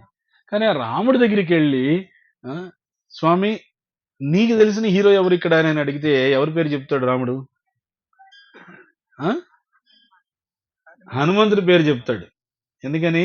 హరి ఓ బా ఈయన హనుమంతుడి భక్తుడు ఉన్నాడే. హనుమంతుడు అంటే బాగా ఇష్టమా? హనుమంతుడు అంటే నాకు హీరో అంటాడు రాముడు. ఎందుకంటే చాలా చాలా చాలా విపత్కర పరిస్థితుల్లో, కష్టకాలంలో హనుమంతుడు గట్టెక్కిచ్చాడు కాబట్టి రాముడు హనుమంతుడిని ఆ విధంగా అభివర్ణించాడు రామాయణంలో. నాకు అత్యంత ఇష్టడైన వాడు, నేను ఒక గొప్పవాడిగా భావించేటువంటి వీరుడు సూర్యుడు అంటే వీరుడు సూర్యుడిని మన లాంగ్వేజ్ లో హీరో నాకు హనుమంతుడు అని చెప్పాను. మిమ్మల్ని అడిగితే మీరు రాముడు హీరో అంటున్నారు, రాముడిని అడిగితే ఆయన హనుమంతుడి హీరో అంటున్నాడు. ఇప్పుడు హనుమంతుడి దగ్గరికి వెళ్ళి మీకు తెలిసి రామాయణంలో హీరో ఎవరంటే ఎవరి పేరు చెప్తాడు? జాంబవంతుడి పేరు చెప్తాడు. నా వ్యక్తిగత జీవితంలో నాకు హీరో జాంబవంతుడే అంటాడు ఆయన. రాముడి పేరు చెప్పడు. దేనికి? హనుమంతుడికి ప్రతి దశలో దిశానిర్దేశం చేసి మార్గదర్శకత్వం చేసి ఆయన్ని దగ్గరుండి రాముడి సేవలో తరింపజేసింది ఎవరు? జాంబవంతుడు. దానికని జాంబవంతుడి పేరు చెప్తాడు. ఈ జాంబవంతుడు యుగయుగాలుగా ఉన్నటువంటి వ్యక్తి ఈయన. మనం అనుకునేటువంటి త్రేతాయుగం మనిషి కాదు ఈయన. అంతకు ముందు నుంచే ఉన్నాడే. ఎంతకు ముందు నుంచి ఉన్నాడంట, భగవంతుడు వామనమూర్తిగా వచ్చాడు. వామనమూర్తిగా వచ్చి ఆయన ఏం చేశాడు, తన యొక్క అవతార ప్రయోజనం కోసం బలి చక్రవర్తి యజ్ఞం చేసే ప్రదేశానికి వెళ్ళి నాకు 3 అడుగులు నేల దానం ఇమ్మని అడిగాడు. శుక్రాచార్యుడు బలి చక్రవర్తి పక్కకి వెళ్ళి, ఎవరితో వచ్చినవాడు హరి, వాని గనక నువ్వేమన్నా ఇచ్చావనుకో హరి అంటావు అని చెప్పాను. ఇవ్వద్దు. బలి చక్రవర్తి ఏమన్నాడు, అయ్యో అదేంటండి అలా మాట్లాడతారు, చిన్నప్పుడు చదువు చెప్పేటప్పుడు పాఠాల్లో మీరు ఏం చెప్పారు, యజ్ఞో వై విష్ణు అని చెప్పారా, యజ్ఞం అంటూ చేస్తే అది విష్ణు ప్రీతి అర్థమే చేయాలని చెప్పారా, మరి ఇప్పుడు నేను యజ్ఞం చేశాను, ఈ యజ్ఞం చేసిన దాంట్లో విష్ణు సంతృప్తి చెందాలి, ఆ విష్ణువే భగవంతుడు, అందరికీ అన్ని ఇచ్చే భగవంతుడే వచ్చి నా దగ్గర చేయి చేసి అడుగుతున్నాడే, ఇవ్వకపోతే ఎలా అంటే, మీరు చిన్నప్పుడు చెప్పిన పాఠం ఒకటి, ఇప్పుడు చేయమని చెప్పేది మరొకట. కాసేపు మీరు నాకు గురువు కాదు, నేను మీకు శిష్యుని కాదు, అలా పక్కన ఉండండి మీరు. కాసేపు గురువుని ఏ సందర్భంలో కూడా మనం తిరస్కరించడానికి లేదంట. ఏ సందర్భంలో కూడా, ఒక్క సందర్భంలో. ఎప్పుడు భగవంతుని యొక్క సేవకి అడ్డు తగిలినప్పుడు మాత్రమే గురువుని కాసేపు పక్కన పెట్టి మళ్ళీ గురువుగానే గౌరవించాలి. ఆయన ఎప్పుడు తిరస్కరించేదానికి లేదు. ఒక్క సందర్భంలోనే, ఎప్పుడది భగవత్ సేవకి అడ్డు తగిలినప్పుడు మాత్రమే పక్కన పెట్టి. ఇది మనకు బలి చక్రవర్తి నేర్పిస్తున్నాడు. నేర్పించి ఆ శుక్రాచార్యుని పక్కన పెట్టి, ఏమి భగవంతుడు అందరికీ అన్ని ఇచ్చేవాడు ఆయనే కదా. వేదంలో ఏం చెప్పారు, నిత్యో నిత్యానాం చేతన చేతనానాం ఏకో బహూనాం యో విదధాతి కామాం. ఆ ఒక్కడే ఈ అందరికీ అన్నీ ఇస్తూ ఉన్నాడు. ఆ ఒక్కడే ఈ అందరికీ సమస్తాన్ని సమకూరుస్తూ ఉన్నాడు అని చెప్పుకొచ్చారు. చెప్పుకొస్తే ఆ భగవంతుడు ఏం చేశాడు, చేయి చాచి 3 అడుగుల నేల దానం ఇవ్వమని అడిగాడు. ఏం కావాలయ్యా నీకు, 3 అడుగుల నేల దానం. 3 అడుగుల నేల. ప్రధానమంత్రి మీ ఇంటికి వచ్చాడు, ఏమి లేదు, మీకే ప్రధానమంత్రిని చూసే అవకాశం వచ్చింది. వెళ్ళారు. వెళ్ళిన తర్వాత ఆయన అడిగాడు, ఏం కావాలి, కాదనుకుంటే ఇవ్వాలి మీరు మళ్ళీ అని. ఇస్తానయ్యా, నీకేం కావాలో అడుగు. ఓ 10 రూపాయలు ఉంటే ఇవ్వండి. 10 రూపాయల కోసం ఇక్కడికి వచ్చావు నువ్వు, చీప్గా ఉంటుంది కదా అని బల్లి చక్రవర్తి అనుకున్నాడు. ముల్లోకాలకు అధిపతినయ్యా పొట్టి బ్రాహ్మణుడా, నన్ను నన్ను 3 అడుగులు దానం అడుగుతున్నావు నువ్వు, ముల్లోకాలకి అధిపతి నేను, అన్ని ముల్లోకాలను ఆక్రమించుకున్నా నేను, నన్ను 3 అడుగుల నేల దానం అడిగితే ఏంటిది, 3 జిల్లాలు కావాలా, 3 రాష్ట్రాలు కావాలా, 3 దేశాలు కావాలా, అడుగు రాసిచ్చేస్తా. వామనమూర్తి అన్నాడు, ఇది మనం ఆల్రెడీ విన్న డైలాగే, ఆయన అన్న డైలాగ్ని తర్వాత మనం విన్న డైలాగ్ ఇది. ఏమని, మనిషి అన్నాక సంతృప్తి ఉండాలి, అర్థమైందా, మనిషి సంతృప్తి అనేటువంటిది మనిషికి ఉండాలి అని చెప్పి అన్నాడు వామనమూర్తి. కాబట్టి నాకు 3 అడుగుల నెలతో నాకు సంతృప్తి ఉంది, అది ఇస్తే చాలు.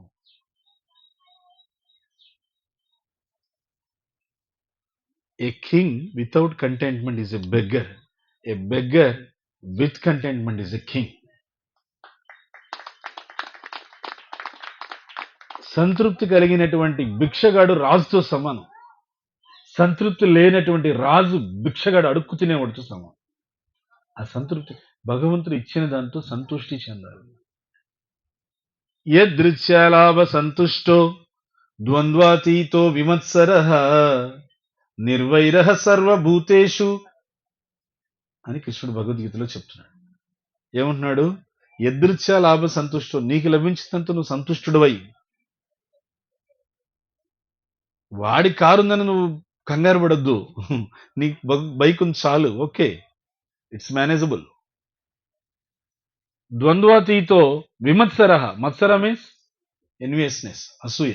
విమత్సర బికమ్ నాన్ ఎన్వియస్, అసూయ లేకుండా ఉండు, ప్రశాంతంగా ఉంటావు. ఇంకా నిర్వైర సర్వభూతేషు, ఎవరి పట్ల శత్రుత్వం పెట్టుకోవద్దు.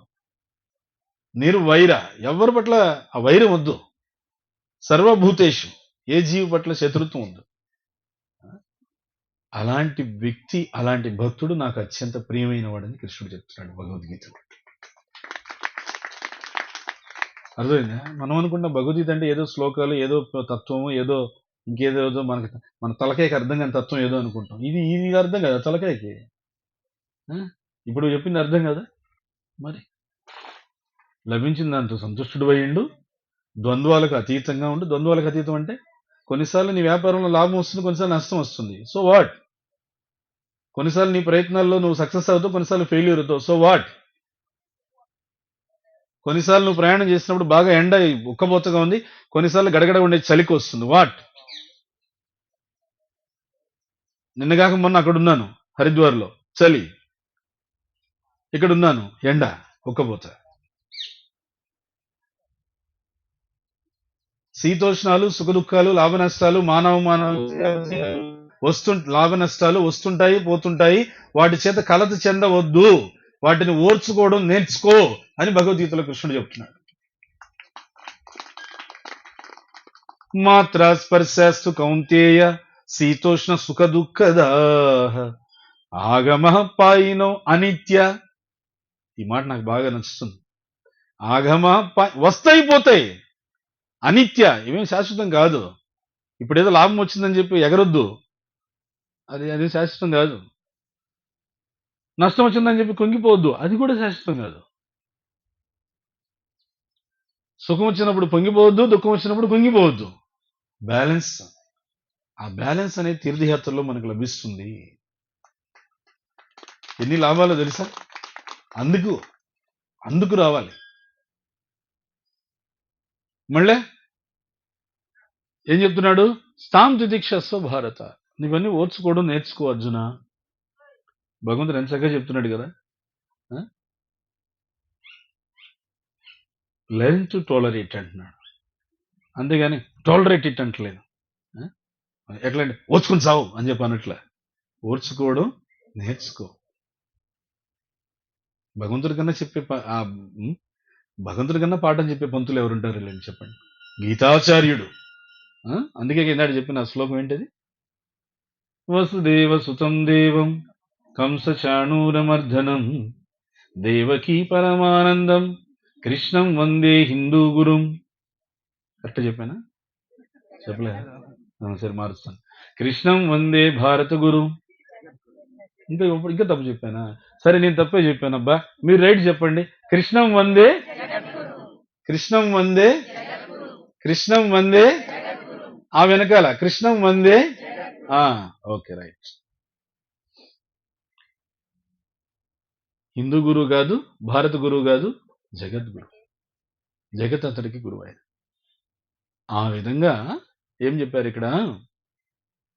భగవంతుడు అద్భుతమైనటువంటి లీలల్ని ఆయన చక్కగా చేస్తూ ఉన్నటువంటి ఈ క్రమంలో మనం గనక వెళ్ళి భగవంతుడిని అడిగితే ఆయన అంటాడు, ఏమి మిమ్మల్ని అడిగితే మీరు రాముడు హీరో అంటారు, రాముడిని అడిగితే హనుమంతుడు హీరో అంటాడు, హనుమంతుని అడిగితే జాంబవంతుడు నా హీరో. వై? ఎందుకు అంటే ఆ జాంబవంతుడు ఆయన ఎప్పుడు నుంచి ఉన్నాడంటే, ఆయన భగవంతుడు వామనమూర్తి 3 అడుగుల నేల దానం అడిగిన దగ్గర నుంచి ఆ బలి చక్రవర్తి 3 అడుగుల నేల దానం ఇచ్చేసాడు, తీసుకో అని చెప్పేసి. ఇచ్చేసిన తర్వాత ఇంకా వామనమూర్తి ఏం చేశాడు? 3 అడుగుల నేల తీసుకోమంటావా? తీసుకోండి, ఇక 3 అడుగులు మనిషి నాకు సంతృప్తి ఉండాలా అని చెప్పి డైలాగులు కొడుతున్నారు. ఇక మళ్ళీ తీసుకోండి, 3 అడుగులే కదా, తీసుకోండి. మరి తీసుకుంటున్నాను అయితే. తీసుకోండి స్వామి, తీసుకోండి అని చెప్పాను. సరే తీసుకోమంటావా? తీసుకోండి. అంతే, తీసుకోవడం మొదలు పెట్టాడు. ఎట్లా? చెలగి వసుద గొలిచిన నీ పాదము బలితలమోపిన పాదము తలక గగనము తన్నిన పాదము తలక గగనము తన్నిన పాదము బలరిపుగాచిన పాదము బ్రహ్మ కడిగిన పాదము బ్రహ్మము తానే నీ పాదము బ్రహ్మ కడిగిన పాదము. ఒక పాదంతో మొత్తం అధోలోకాలు, ఇంకో పాదంతో ఊర్ధ్వలోకాలన్నీ ఆక్రమించాడు. ఇంకా మూడో పాదం ఎక్కడ మోపాలి అని చెప్పేసి అడుగుతున్నాడు. ఎక్కడ మోపాలంటావేంటి? ఆ? ఎక్కడ మోపాలంటారే మూడో పాదము? నా నెత్తిన మోపొచ్చి అని చెప్పి బలిచక్రవర్తి చెప్పాడు. ఇంట్లో కూడా అంటుంటారు కదా చిన్నపిల్లలు, అమ్మా ఈ వస్తువు ఎక్కడ పెట్టాలి, ఈ వస్తువు రేయ్ తెచ్చి నా నెత్తిన పెట్టరా అని. ఏమి తెచ్చి నా చెయ్యి మీద పెట్టు, తెచ్చి నా కాలు మీద పెట్టు అనలేదే. నా నెత్తినే పెట్టాను ఎందుకన్నారు? శాస్త్రంలో ఆ మాట ఉంది. ఎవరు చెప్పారు ఆ మాట? ఎప్పుడు చెప్పాడు? తన ఆత్మ నివేదన చేసే సమయంలో ఆయనకి అర్థమైపోయింది. నావి మూడు లోకాలు ఇందాక ఎగిరాడు కదా, మొత్తం ముల్లోకాలు అక్కడ 2 అడుగులతో కంప్లీట్ అయిపోయింది. 2 అడుగులతో ముల్లోకాలు కంప్లీట్. ఇక మరి మూడో పాదం ఎక్కడ? నాకు 3 అడుగులు కదయ్యా, 2 అడుగులకి అయిపోయింది. నావి ముల్లోకాలు ఏయ్. మూడో పాదం భగవంతుని యొక్క నాభిస్థానం నుండి మూడో పాదం వచ్చి ఈ మూడో పాదం ఎక్కడ మోపాలి అంటే ఆ బలిచక్రవర్తి తన శిరస్సు ఉంచి శరణాగతి పొంది ఆత్మ నివేదన చేసుకుని ఇంకా నేను పూర్తిగా నీకు శరణాగతి పొందుతున్నాను అని చెప్పి శిరస్సు ఉంచితే భగవంతుని యొక్క వామనమూర్తి యొక్క మూడో పాదము అక్కడ ఆ బలిచక్రవర్తి తల మీద మోపి బలిచక్రవర్తిని ఉద్ధరించాడు. అందరికీ తెలిసింది ఆ తల మీద మోపి ఆయన పాతాళానికి తొక్కేశాడు అంటారు. ఆయన ఏం చేయలే. ఏమి ఈ ప్రపంచంలో వాళ్ళు ఆ పని చేసేది, నువ్వు ఉపయోగించినంతసేపు ఉపయోగించి తొక్కేసేది. ఆయన చేయడు ఆ పని. భగవంతుడు ఏం చేశాడంట, చాలా మంది నా చిన్నప్పుడంతా నేను ఇదే వింటుండేవాడిని. ఏమని? ఆ వామనమూర్తి బలిచక్రవర్తిని తన మూడో పాదంతో పాతాళానికి తొక్కేశాడు. ఓ అట్లా తొక్కేశాడని నేను అనుకునేది. తర్వాత మళ్ళీ ఇస్కాన్లోకి వచ్చిన తర్వాత భక్తుల దగ్గర నుంచి భాగవతం వినిన తర్వాత అప్పుడు అర్థమైంది, అయ్యో ఆయన అలా తొక్కేలేదు. ఆ తన కింద సుతలగ్రహానికి పంపించి ఆ సుతలగ్రహానికి ఈ బలిచక్రవర్తిని రాజుగా అధిపతిని చేసి ఆ బలిచక్రవర్తి నివసించేటువంటి రాజభవనానికి ద్వారపాలకుడుగా వామనమూర్తి గేట్ కీపర్గా కూర్చున్నాడు. వైకుంఠంలో ఆయనకి ఎంతమంది ద్వారపాలకులు ఉంటారు, ఆయన వైకుంఠనాథుడు వామనమూర్తిగా అక్కడ సుతులాగ్రహం పాతాళంలో బలిచక్రవర్తి గేట్ దగ్గర కూర్చున్నాడు. ఇదే అప్పుడు తెలియక ఏంది భగవంతుడు ఆయన తొక్కేశాడంట అని చెప్పి అనుకునేది. ఇది అర్థమైందా? అది జరిగింది. ఇదంతా ఎందుకు చెప్పారంటే ఇదంతా కూడా జాంబవంతుడు హనుమంతుడికి చెప్పాడు. ఎప్పుడు?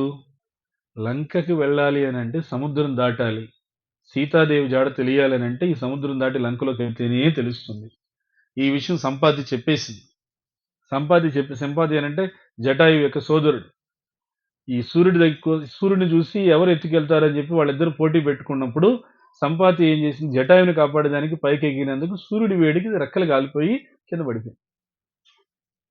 తర్వాత దానికి జటాయు ఏమైందో సంపాతికి తెలియదు. సముద్రం ఒడ్డున అక్కడ కూర్చొని ఉంది. అప్పుడు ఈ హనుమంతుడు, అంగదుడు, జాంబవంతుడు, ఈ గ్యాంగ్ అంతా ఈ బ్యాచ్ అంతా కూడా దక్షిణ వైపు వచ్చారు. ఆ సముద్రం దగ్గర ఆగారు వాళ్ళు. చాలా మంది వానలు చూసి వీళ్ళన్న ఆహారంగా తిందాం అనుకుంది. వాళ్ళ దగ్గరికి వస్తూ ఉండగా జాంబవంతుడి నోటి నుంచి జటాయు మాట వినింది. నా తమ్ముడు పేరు చెప్తున్నారే వీళ్ళు, ఏమి నా తమ్ముడు పేరు చెప్తున్నారు, ఏమైంది, నా జటాయు క్షేమమేనా అంటే జాంబవంతుడు చెప్పాడు, నీ తమ్ముడు శ్రీరాముడి యొక్క సేవలో ప్రాణత్యాగం చేశాడు, జన్మ ధన్యమైంది ఆయనకి అని చెప్పాడు. అయ్యో నా తమ్ముడు చనిపోయాడు, నేను మీకు ఏ విధంగా సహాయం చేయగలను? సీతాదేవి వెళ్ళిపోయిన జాడ మాకు తెలియదు, అది మాకు తెలియజేయి. సంపాతికి ఒక శక్తి ఉంది, సముద్రం నీటి అవతల వైపు చూడగలదు. ఇప్పుడు మీరు వెళ్తున్నారు, సముద్రం అలా చూస్తే ఏమవుతుంది, ఆకాశం నీరు కలిసిపోయినట్టు కనబడుతుంది, సముద్రం ఒడ్డున కనబడదు. కానీ సంపాతికి కనిపిస్తుంది.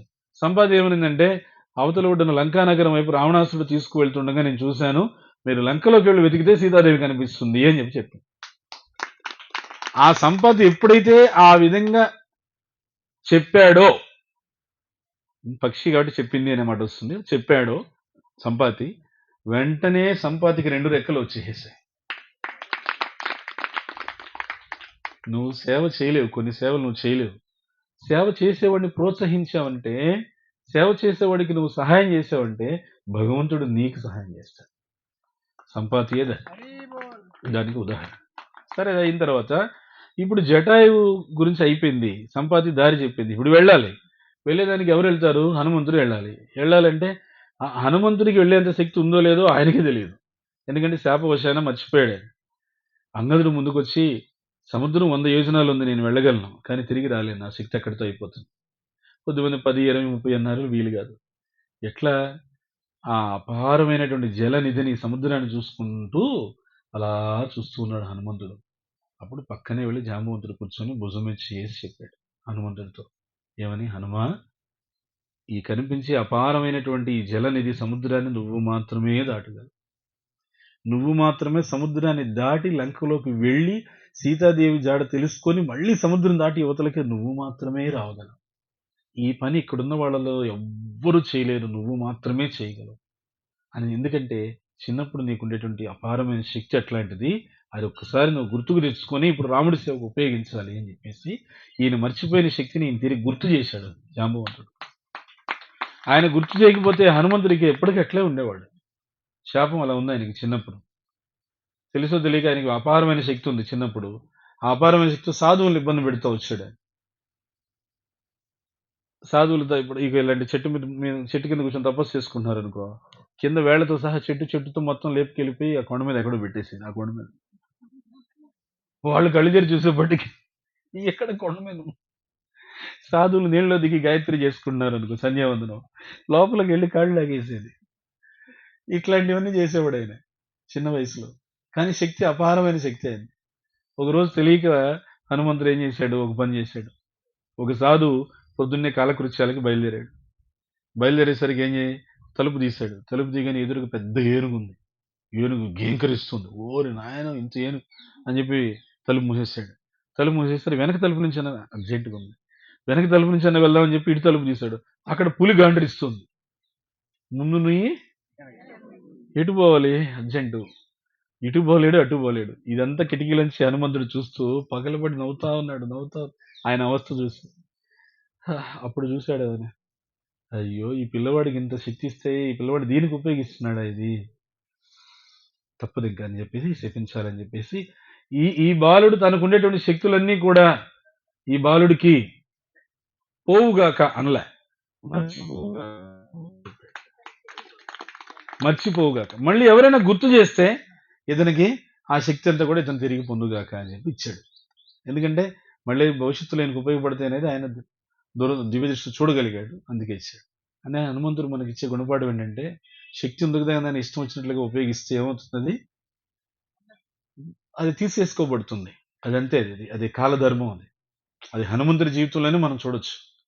మళ్ళీ హనుమంతుడికి ఆ శక్తి తిరిగి ఎప్పుడు వచ్చింది, ఆ సముద్రం ఒడ్డున జాంబవంతుడు గుర్తు చేసినప్పుడు వచ్చింది. జాంబవంతుడు చెప్పాడు, ఆయన నేను భగవంతుడు త్రివిక్రమమూర్తిగా వచ్చి ఆయన విశ్వమంతా విస్తరిస్తున్నాడు త్రివిక్రముడుగా, అవునా?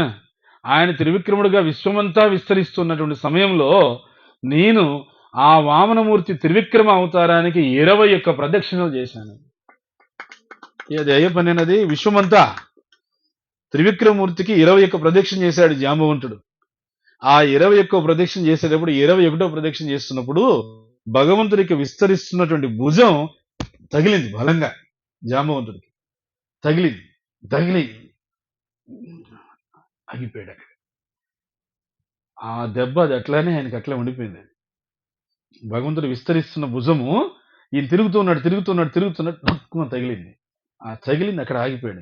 ఆ దెబ్బ అట్లే ఉండిపోయింది ఆయనకి. అది చెప్పాడు. అది లేకపోతే నేను ఈ పాటికి వెళ్ళి చూసుకొని వచ్చేసి ఉండేవాడిని. సో నేను అందుకే ఎగరలేను.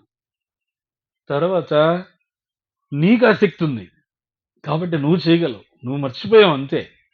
నీ శక్తులు నీ దగ్గర ఏమి పోలా, మర్చిపోయావు అంతే, గుర్తెచ్చుకో అని చెప్పాను. అంటే అప్పుడు హనుమంతుడు అనేక శక్తులు గుర్తెచ్చుకున్నాడు. గుర్తెచ్చుకొని ఇంకేం చేశాడు,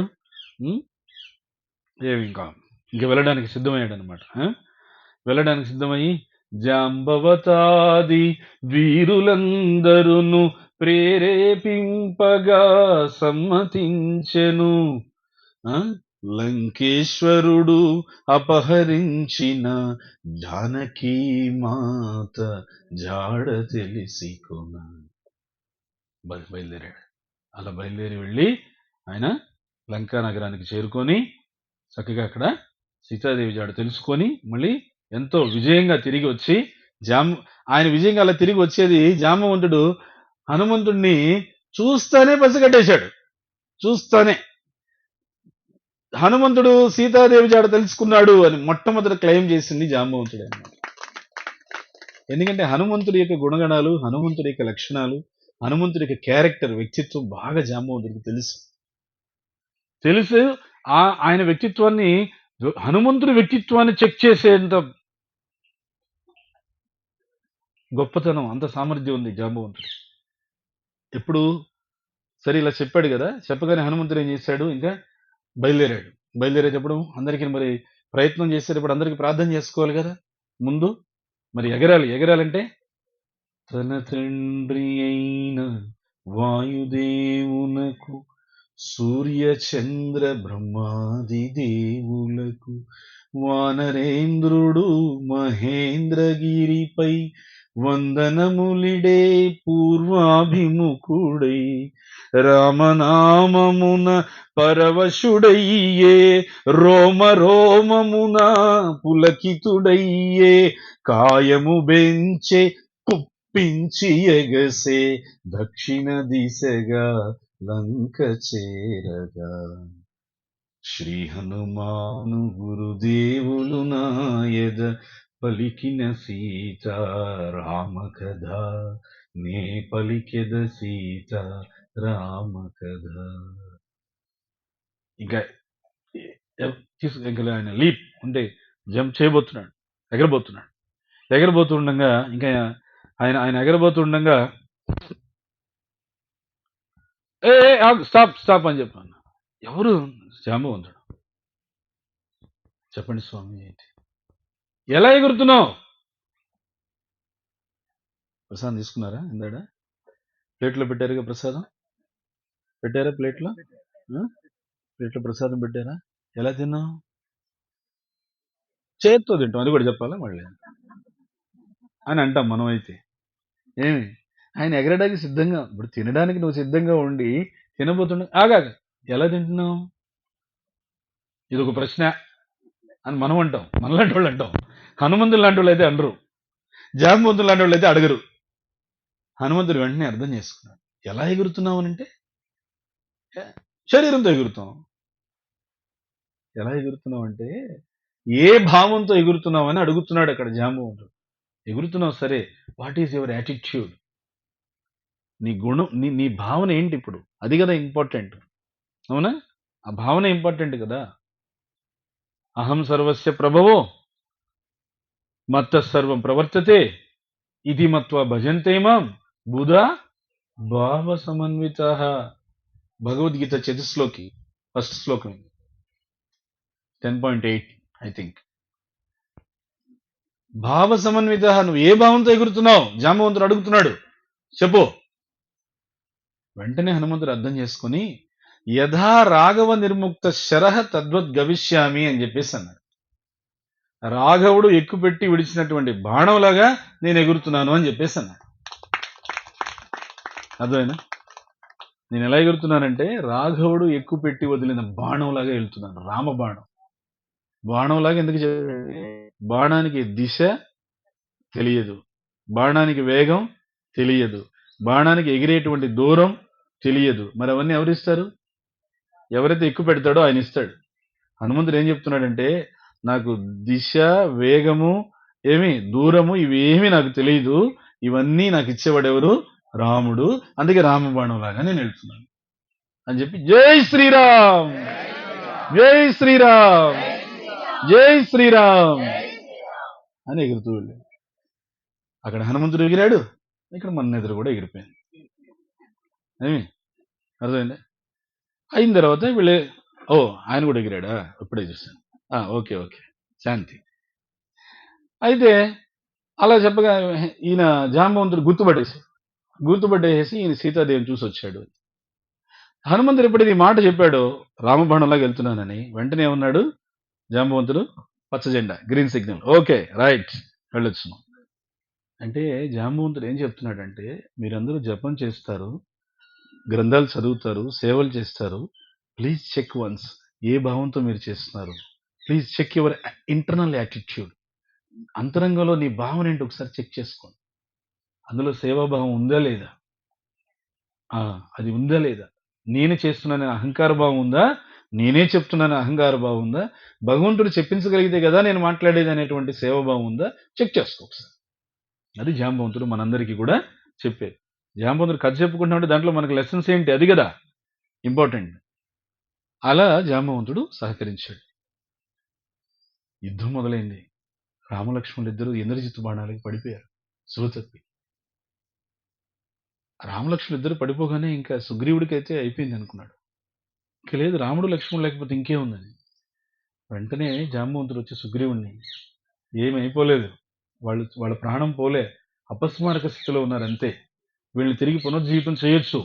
హనుమంతుని పిలిచాడు. "హనుమా ఇటురా తొందరగా హిమాలయాల దగ్గరికెళ్ళు. హిమాలయాల దగ్గర ద్రోణగిరి పర్వతాలున్నాయి. ఆ ద్రోణగిరి పర్వతాల దగ్గర సంజీవని మొక్క ఉంది. ఆ సంజీవని మొక్కను తీసుకొని వెంటనే రావాలి. ఎంత త్వరగా అంటే అంత త్వరగా రావాలి. రామలక్ష్మణులు మనకు కావాలి." అలాగే స్వామి. హనుమంతుడు ఎట్లంటే జాంబవంతుడు ఏం చెప్తే అది అంతే ఇంక. మళ్ళీ అందులో సెకండ్ థాట్ ఉండదు ఆయనకి. వెంటనే వెళ్ళిపోయాడు. వెళ్ళిపోతే అక్కడ ఆ స్వామి నేను రుద్రనాథ్‌కి వెళ్ళాను. పంచకేదార్‌లో రుద్రనాథ్. ఆ రుద్రనాథ్ అంటే అది ఎక్కడో ఉంటుంది ఆకాశంలో. అక్కడికెళ్తే అక్కడి నుంచి నాకు చూపించారు. దూరంగా ఆహ్, ఆ ద్రోణగిరి మౌంటైన్స్ అని చూపించారు. అక్కడే సంజీవని పర్వతం అక్కడి నుంచి హనుమంతుడు తీసుకెళ్ళాడని. ఈ పర్వతమే ఎంతో కష్టపడి ఎక్కాము. ఎక్కిన తర్వాత ఇక్కడి నుంచి చూస్తే అది ఇంకా ఎత్తులో ఉంది ఆ పర్వతం. అక్కడి నుంచి సంజీవని పర్వతాన్ని తీసుకొని వెళ్ళాడు హనుమంతుడు. ఆ ద్రోణగిరి పర్వతాన్ని చూడగలిగే భాగ్యం వైష్ణవులందరి దయ వల్ల నాకు కలిగింది. ఎక్కడి నుంచి అయితే సంజీవని పర్వతాన్ని హనుమంతుడు తీసుకెళ్ళాడో అక్కడ. అక్కడ ఆ సంజీవని పర్వతాన్ని తీసుకొని ఏమి అక్కడ ఆయన యాక్చువల్‌గా ఏమంటే మొక్కే చెప్పాడు ఈయన. సంజీవని మొక్క తీసుకురా అన్నాడు. అక్కడికెళ్తే ఈయనకి ఏ మొక్క అది అర్థం కాలేదు ఈయనకి. ఎందుకింకా ఇక్కడ మనం ఊరికే కొండ తీసుకెళ్ళిపోతే ఆయన ఎత్తుక్కుంటాడులే హనుమంతుడు. డాక్టర్ కదా ఆయన అని చెప్పేసి మొత్తం కొండ తీసుకెళ్ళిపోయాడు. కొండ తీసుకెళ్ళిపోయేసి అక్కడ పెట్టాడు. పెట్టగానే జాంబవంతుడు వచ్చి గబగబా తీసుకొని అది ఆ సంజీవుని తీసుకొని వెంటనే రామలక్ష్మణులకి పోసి బ్రతికించారు. ఎప్పుడైతే రామలక్ష్మణులు వేసి కూర్చున్నారో అందరికీ ఆనందం. జై శ్రీరామ్, జై లక్ష్మణ్. అప్పుడు అడిగాడు రాముడు, ఈ సంజీవిని తెచ్చి ఇట్లా మమ్మల్ని పునర్జీవించాలని అసలు ఈ ఆలోచన ఎట్లా వచ్చింది నీకు జాంబవాన్ అని అడిగాడు. అప్పుడు చెప్పాడు జాంబవంతుడు, స్వామి హృదయస్థ పరమాత్మ మీరు, మీకు తెలియందా? వీళ్ళందరికీ తెలియజేయడం కోసం మీరు అడిగారని నాకు తెలుసు, చెప్తాను నేను. ఏమి విభీషణుడు కూడా అడిగాడు. నీకు ఎక్కడో హిమాలయాలో నా మొక్క గురించి నీకు ఎట్లా తెలిసిందండి? ఆ మొక్క అక్కడ పెట్టింది నేనే కాబట్టి అని. హిమాలయాలకి వెళ్ళి ఆ మొక్క అక్కడ నువ్వేనా పెట్టొచ్చింది? అవును నేనే పెట్టొచ్చింది. ఎప్పుడు పెట్టొచ్చావు? క్షీరసాగర మదనం జరిగేటప్పుడు. చూడండి ఈయన ఎప్పటి నుంచి ఉన్నాడు జాంబవంతుడు. క్షీరసాగర మదనం జరుగుతున్నప్పుడు ఆ క్షీరసాగర మదనంలో వైశాల్యకర్ణి అనేటువంటి ఒక మొక్క వచ్చింది. ఆ వైశాల్యకర్ణి అంటే అది సంజీవిని అన్నమాట. ఆ సంజీవిని మొక్క వచ్చినప్పుడు భగవంతుడు విష్ణు ఏం చెప్పాడంటే జాంబవంతుడికి దీన్ని ఇక్కడ ఇది ఇది ఇది ఇక్కడ ఇక్కడ ఇక్కడ ఉండకూడదు, ఇది జనసామాన్యానికి దగ్గరగా ఉండకూడదు, ఇది ఉంటే ఏమవుతుందంటే దీని ద్వారా కొన్ని అనర్థాలు జరుగుతాయి. సో కాబట్టి ఇది జనసామాన్యానికి దూరంగా పెట్టానంటే అక్కడికి తీసుకెళ్ళి అక్కడ పెట్టాడు. నేనే పెట్టింది అక్కడ అని చెప్పాడు. ఆ విధంగా జాంబవంతుడు ఎన్నో సేవలు చేసి ఎన్నో సేవలు చివరికి సీతారాములు పట్టాభిషేకం అయిన తర్వాత రాముడు అందరికి వరాలు ఇస్తూ ఉండగా జాంబవంతుడికి నీకేం వరం కావాలో కోరుకో అన్నాడు. జాంబవంతుడు అడగకూడదు స్వామి, కానీ ఇప్పుడు ఈ ప్రదేశంలో అడగకూడదు కానీ అడగచ్చలేదు. ఆ, అడగమంటే అడుగుతాను, చెప్పు అడుగు. యుద్ధంలో మీ పరాక్రమం చూశాను నేను, ఎంత పరాక్రమంగా పోరాడుతున్నారంటే నాకు అనిపించింది నేను కూడా ఒక యోధుడినే కదా. ఏమి ఒక్కసారి నాతో మీ పరాక్రమాన్ని పరీక్షించుకుందామని చెప్పి మీతో యుద్ధం చేయాలనే కోరిక నాకు ఒకటి ఉంది అని అడిగాడు. అంటే రాముడు అన్నాడు, హే ఇప్పుడే అంతా యుద్ధం అయ్యి పట్టాభిషేకం అయోధ్య ప్రజలంతా ప్రశాంతంగా ఉన్నారు, ఇప్పుడు మళ్ళీ నువ్వు యుద్ధం ఉన్నావు అనుకో బాగోదు. నువ్వు వెయిట్ చెయ్యి, నేను కృష్ణుడిగా వచ్చినప్పుడు నీకు కావలసిన సేపు యుద్ధం చేస్తాను నేను. రాముడు జాంబవంతుడికి వరం ఇచ్చాడు. సరే జాంబవంతుడు ఏం చేశాడు, శమంతకమణి తీసుకొచ్చి గుహలోకి వచ్చి ఇక్కడ ఆయన కూతురు కుమార్తె ఉంది జాంబవతికి ఇచ్చాడు. ఈ లోపల కృష్ణుడు అక్కడ ద్వారకలో ఉన్నాడు. కృష్ణుడు ఏం చేశాడు, ఆయన ఈ శమంతకమణి గురించి అడిగాడు, ఇవ్వలేదు కదా. ఇంతలోనే వెంటనే సత్యరజిత్ బయటకు వచ్చి ఏమన్నాడంటే, చూడండి ఎంత అన్యాయమో, కృష్ణుడు అడిగాడు అడిగితే ఇవ్వలేదని కృష్ణుడు ఏం చేశాడో తెలుసా? మా తమ్ముడిని చంపేసి శమంతకమణిని దొంగతనం చేశాడు. ఒక మర్డర్ కేసు, ఒక థెఫ్ట్ కేసు, 2 కృష్ణుడి మీద వేసేశాడు.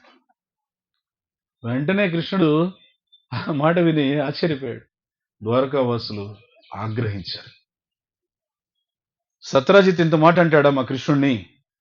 సత్రాజిత్తుని సంహరించేస్తామని చెప్పి వాళ్ళు బయలుదేరారు. కృష్ణుడు ఆపాడు. ఆగాడు. ఈ లోకము నిందాలోకం. ఎవ్వరి మీదైనా ఇట్లా నిందలు పడతాయి. మన ఆచార్యులు అక్కడ చెప్తున్నారు, ఏమి భగవంతుడు ఈ భూప్రపంచంలో జీవుల్ని కాపాడాలని భగవంతుడు వచ్చినా భగవంతుడి మీద కూడా నిందపడుతున్నాడు. మన జీవితంలో కూడా ఇది మనకు అనుభవమే కదా. చేయని తప్పుకు నింద పడిన సందర్భాలు ఉన్నాయా లేదా? చాలా ఉన్నాయంట. చూడు, అప్పుడు ఏం చేయాలి? సహనంతో ఓపిక పట్టి భగవంతుని యొక్క ఆ ప్రార్థన చేసుకొని ఓపికగా ప్రయత్నం చేయాలి. త్వరపడకూడదు, తొందరపడి నిర్ణయాలు తీసుకోకూడదు. కృష్ణుడు అన్నాడు, తొందరపడి నిర్ణయం తీసుకోవద్దు, చంపేస్తాం వాడిని. నేను వద్దు, ఆగండి అని ఓపిక పట్టి కృష్ణుడు కొద్ది మందిని తీసుకొని చిన్నగా వెతకడం మొదలుపెట్టాడు. పరమాత్మకు తెలియందా? వెతుకుతూ వెతుకుతూ వెతుకుతూ అడవిలోకి వెళ్తే అక్కడ ప్రసేనుడి యొక్క శవం కనిపించింది, సత్రజిత్ తమ్ముడు. ఇంకొంచెం వెతుకుతూ వెళ్తే సింహం శవం కనిపించింది. తర్వాత ఎలుగుబంటి గుర్తులుంటే వెతుకుతూ వెళ్తే అక్కడ గుహ వచ్చింది. ఆ గుహలోకి ప్రవేశించాడు కృష్ణుడు. అదే ఈ గుహ అనమాట. ఇప్పుడు మనం కూర్చున్నాం.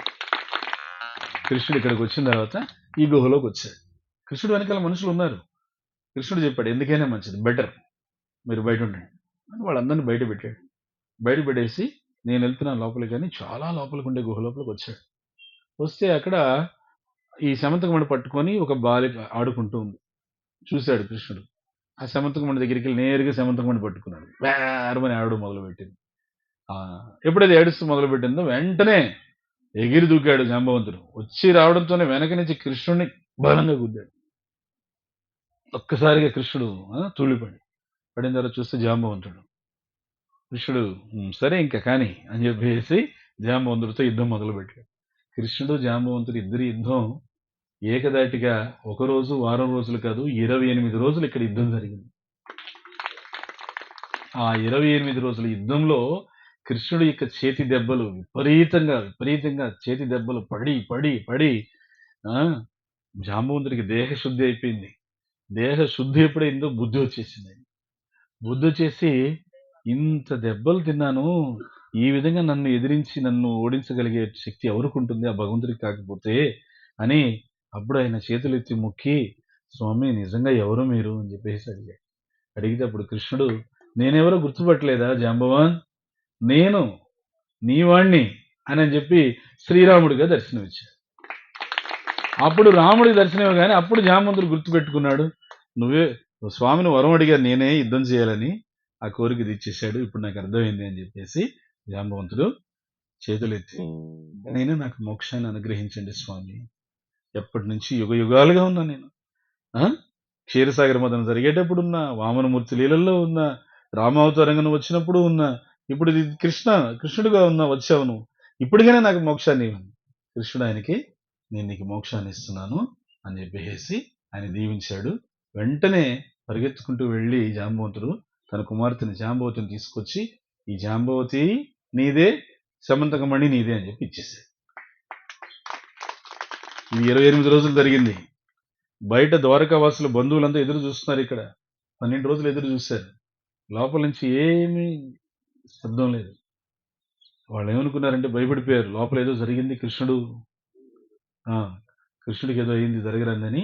వాళ్ళు ఏం చేశారు, గట్టిగా బండరాళ్ళన్నీ అడ్డం బిడ్డేసేసి ద్వారకాకి వెళ్ళిపోయి, ఇంకా ఏడుపు అంటే ఏడుపు, మనం కృష్ణుని కోల్పోయాము, కృష్ణుడు లేడు ఇంకా మనకి అని చెప్పేసి ద్వారకావాసులంతా బాధపడుతున్నారు.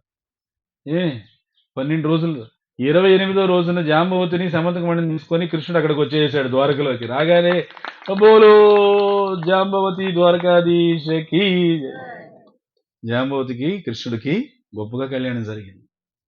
తర్వాత శమంతకమణిని కృష్ణుడు చెప్పాడు అనమాట, వాడి ముఖాన్ని కొట్టాడు తీసుకెళ్ళి సత్రాజిత్ చాలా పశ్చాత్తాపం చెందాడు. అరే అసలు ఏమీ లేని నేను నింద వేశాను కృష్ణుడి మీద, ప్రాయశ్చిత్తం చేసుకోవాలని తన కుమార్తె సత్యభామదేవిని, తన కన్యామణిని, శమంతకమణిని రెండింటిని కలిపి కృష్ణుడికి ఇచ్చేశాడు. కృష్ణుడు ఏం చేశాడు? శమంతకమణిని ఆయనకి తిరిగి ఇచ్చేసి సత్యభామాదేవిని మాత్రమే తీసుకున్నాడు. ఆ విధంగా రుక్మిణీదేవి, జాంబవతి, సత్యభామ ముగ్గురికి కృష్ణుడితో వివాహం జరిగింది. తర్వాత కృష్ణుడు, అర్జునుడు కలిసి ఒక రోజున వాళ్ళు బయట వెళ్తున్నారు. బయట వెళుతుండగా అక్కడ ఎవరో ఒక రాకుమార్తె కనిపించింది. కనిపిస్తే అర్జునుడు అక్కడికి వెళ్ళి, ఎవరమ్మా నువ్వు? ఎందుకు తిరుగుతున్నావు ఇక్కడ? నేను కాళింది. కాళింది అంటే యమునాదేవి స్వరూపాన్ని. నా తండ్రి సూర్యుడు, నా అన్న యముడు. కృష్ణుడికి నా జీవితం అంకితం చేయాలని, కృష్ణుడికి పాదక్రాంతం అవ్వాలని, ఆయన పాదసేవలో ఉండాలని నేను తపస్సు చేస్తున్నాను. నాకు భగవంతుడు ఎప్పుడు అనుగ్రహిస్తాడో నాకు తెలియదు. కానీ నేను ఆయన యొక్క ఆశ్రయం కోసం ఇలా తపస్సు చేస్తూ ఇట్లే ప్రాణం వదిలేస్తాను. వచ్చి కృష్ణుడు నన్ను స్వీకరించి ఆయన అనుగ్రహం ఇచ్చి నన్ను నన్ను తీసుకున్నాడా సరే, లేదు ఇట్లే తపస్సు చేసి ఇట్లే ప్రాణం వదిలేస్తానని చెప్పి వెంటనే అర్జునుడు అన్నాడు, అంత మాట అనుకో, కృష్ణుడి దగ్గరికి నేను తీసుకెళ్తాను, నేను రా అని చెప్పేసి తీసుకెళ్లి కృష్ణుడికి అప్పచెప్పి, ఈ విధంగా నీ కోసం తపస్సు చేస్తుందంటే కృష్ణ, ఈమె కాళింది అంటే యమునాదేవి, సూర్యుని యొక్క పుత్రిక, యమధర్మరాజు చెల్లెలు, నువ్వు స్వీకరించు. ఆ యమునాదేవి కాళింది యొక్క తపస్సుకు మెచ్చి భగవంతుడు ఆమెను స్వీకరించాడు. ద్వారకలో 4వ వివాహం వైభవంగా జరిగింది.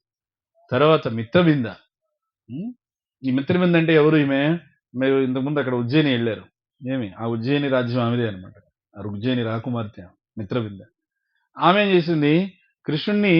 ఈమె కూడా కృష్ణుడి గురించి శ్రవణం చేసి కృష్ణుని తన భర్తగా పొందాలనుకుంది. కానీ ఈమె యొక్క అన్నయ్యలకి దుర్యోధనుడికి ఇచ్చేయాలని కోరిక. వాళ్ళకి దుర్యోధనుడు సన్నిహితం. అప్పుడు ఏం చేశాడు? స్వయంవరం ఏర్పాటు చేశారు. స్వయంవరం ఏర్పాటు చేస్తే ఆ స్వయంవరంలో కృష్ణుడు వచ్చాడు. కృష్ణుడు వచ్చి అందరి రాజుల ముందే చిన్నగా వెళ్ళి మిత్ర మీద చేయబట్టుకుని పాణిగ్రహణం చేసుకొని తీసుకొని వచ్చేసాడు. ఏ రాజు అడ్డుకోలేకపోయాడు, ఏ రాజు ఆపలేకపోయాడు. అయిపోయింది. ఆ విధంగా మిత్రవింద కృష్ణుని యొక్క వివాహం జరిగింది. తర్వాత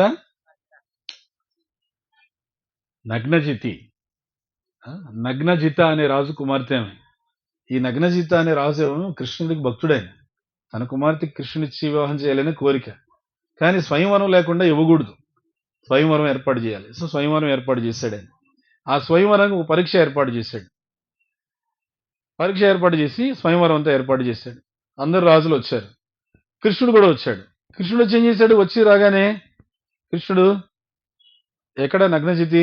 ఆ నగ్నజితి కృష్ణుని ఎంతో అభిమానంగా చూస్తుంది. వాళ్ళ నాన్న ద్వారా కృష్ణుడి గురించి బాగా ఎక్కడో చూడండి, శ్రవణం లింకే ఉంది చూడండి. వీళ్ళకి, రుక్మిణీదేవికి, ఇంకా మిత్రబిందకి, ఇంకా నగ్నజితికి, వీళ్ళందరికీ భగవంతుడి గురించి శ్రవణం చేసి భగవంతుడికి జీవితం అంకితం చేయాలనుకున్నారు వాళ్ళంతే.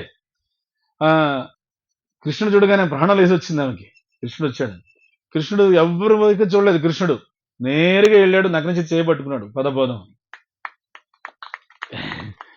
రాజు వచ్చి నగ్నజిత్ వచ్చి, స్వామి కృష్ణ ఆగు, నేను ఇక్కడ స్వయంవరం ఒక పరీక్ష ఏర్పాటు చేశాను, ఆ పరీక్షలో నువ్వు గెలిచి తీసుకుని వెళ్ళాను. మా ఇంద్రులుగా అవంతా ఉండవు, మేము సింహంలాగా వచ్చామా అందరి ముందు, మా పద్ధతి అంతే. అది వాళ్ళ అంటే యదు వంశం యొక్క పద్ధతి. అది మనం అనుకోకూడదు, ఏంటి ఆయన అలా తీసుకెళ్తున్నాడు అనేసి. ఒక్కొక్క క్షత్రియ వంశానికి ఒక పద్ధతి ఉంటుంది.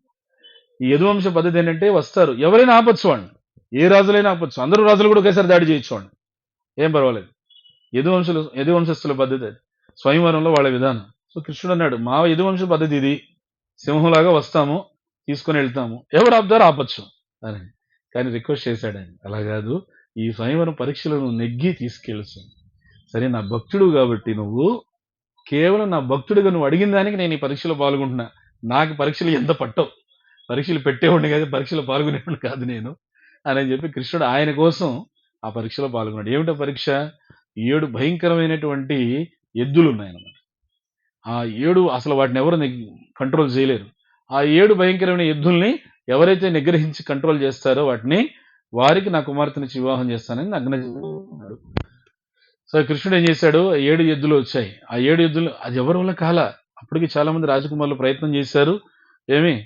అర్థమైందా? జల్లికట్టు అప్పుడే ఉంది. ఆ జల్లికట్టులో దెబ్బలు బాగా తిన్నారు, అందరూ వెళ్ళిపోయారు వెనక్కి.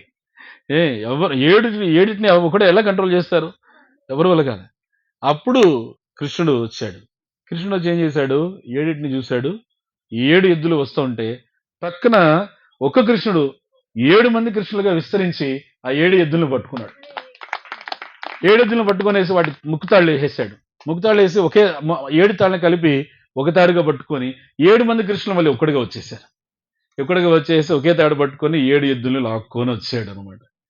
వస్తే మన ఆచార్యులు చెప్తున్నారు వివరణ, ఎందుకు కృష్ణుడు అక్కడ 7 మందిగా విస్తరించాడు? ఒక్కడిగా ఉండి 7 ఎద్దుల్ని ఆయన కంట్రోల్ చేయలేడా? చేయగలడంట. కానీ ఎందుకు 7 మందిగా విస్తరించాడు ఆయన అంటే, ఆ నగ్నచితి చూస్తుంది కదా, ఆమెకు చెప్తున్నాడంటే కృష్ణుడు, నువ్వు అనుకోవద్దు ఇప్పటికే 6 మంది భార్యలు ఉన్నారు, నేను 7వ భార్యకి వెళ్తున్నానని చెప్పేసి నువ్వు అనుకుంటావేమో. అలా కాదు, నేను 7 కృష్ణులుగా ఒక్కొక్కరి దగ్గర నేను ఉండగలను, మీతో టైం స్పెండ్ చేయగలను. ఏమి కాబట్టి ఆ యొక్క సంశయం నీకు వద్దు అని చెప్పేసి భరోసా ఇస్తున్నాడంట కృష్ణుడు. అందుకనే 7 మందిగా విస్తరించి 7 ఎద్దుల్ని పట్టి ఒకటి చేసి తాడు కట్టి మళ్ళీ ఒక్కడిగా వచ్చి స్వయంవరంలో గెలిచి ఆ నగ్నజితిని పరిణయమాడాడు. ద్వారకా నగరాన్ని తీసుకొచ్చి గొప్పగా వివాహం జరిగింది. తర్వాత ఎవరు? మిత్రమింద అయింది భద్ర. ఈ భద్ర ఎవరు అంటే కృష్ణుడి యొక్క బంధువుల అమ్మాయి అన్నమాట. మేనమామ కూతురు అని చెప్తుంది ఆమె. ఆ బంధువుల అమ్మాయి కాబట్టి కృష్ణుడికి బంధుత్వం అవుతుంది. ఆ బంధుత్వంతో వాళ్ళు ఏం చేశారు? కృష్ణుడి దగ్గరికి వెళ్ళి ప్రార్థన చేశారు. మన బంధువుల అమ్మాయి కృష్ణ చేసుకో అని చెప్పేసి. సరే అని చెప్పేసి కృష్ణుడు భద్రని చేసుకున్నాడు. అక్కడికి 7 మంది. ఇంకా లాస్ట్ లక్ష్మణ. ఈ లక్ష్మణాన్ని కూడా కృష్ణుడు ఇదే పద్ధతిలో, స్వయంవరం పద్ధతిలోనే వాళ్ళ తండ్రి స్వయంవరం ఏర్పాటు చేశాడు. కృష్ణుడు అందరి రాజుల ముందు వెళ్ళాడు. లక్ష్మణ చేయబట్టుకొని ఎవరైనా ఆపాలంటే ఆపొచ్చు, నన్ను ఆపి తీసుకోవచ్చు అని చెప్పేసి తీసుకుని వెళ్ళిపోయాడు. ఎవరు కృష్ణుడిని ఆపలేకపోయారు. హరివో. సో ఈ విధంగా కృష్ణుడు రాణులు, ద్వారకా రాణులు, భార్యలు అంటారు. కృష్ణుడికి రాణులకి వివాహం ఈ ద్వారకా నగరంలోనే అత్యంత వైభవపేతంగా జరిగింది. ఇక్కడ మనకి శాస్త్రంలో భాగవతంలో ఏం చెప్పారంటే, ఎవరైతే ఈ శమంతకోపాఖ్యానం, శమంతకమణి చరిత్ర వింటారో, మనం వినాయక చవితి రోజు వినింది ఏంటంటే, తెలిసి తెలియక చంద్రుని చూస్తే ఆ లోక నింద పడకుండా ఈ శమంతకోపాఖ్యానం, శమంతకమణి కథ వింటే ఆ నింద తొలగిపోతుందని విన్నాం. భాగవతంలో ఏం చెప్పారు? ఈ శమంతకమణ ఉపాఖ్యం అనేటువంటి దీనిని వింటే ఎవరైనా కానీ వాళ్ళకి కృష్ణుడి యొక్క ప్రత్యేక అనుగ్రహం కలిగి వాళ్ళకి అష్టైశ్వర్యాలు సిద్ధించి అష్ట కష్టాలు కూడా తొలగిపోతాయి అని చెప్పి మనస వాచ కర్మణ త్రికరణ శుద్ధిగా వింటే. అఫ్ కోర్స్ ఇప్పుడు చెవులతో విన్నాము, ప్రాక్టీస్ చేయగా త్రికరణ శుద్ధిగా కూడా వింటాం. ఓకేనా? కాబట్టి 8 మంది ఒక్కసారి భగవంతుని యొక్క అష్టభార్యల పేర్లు ఏమిటి?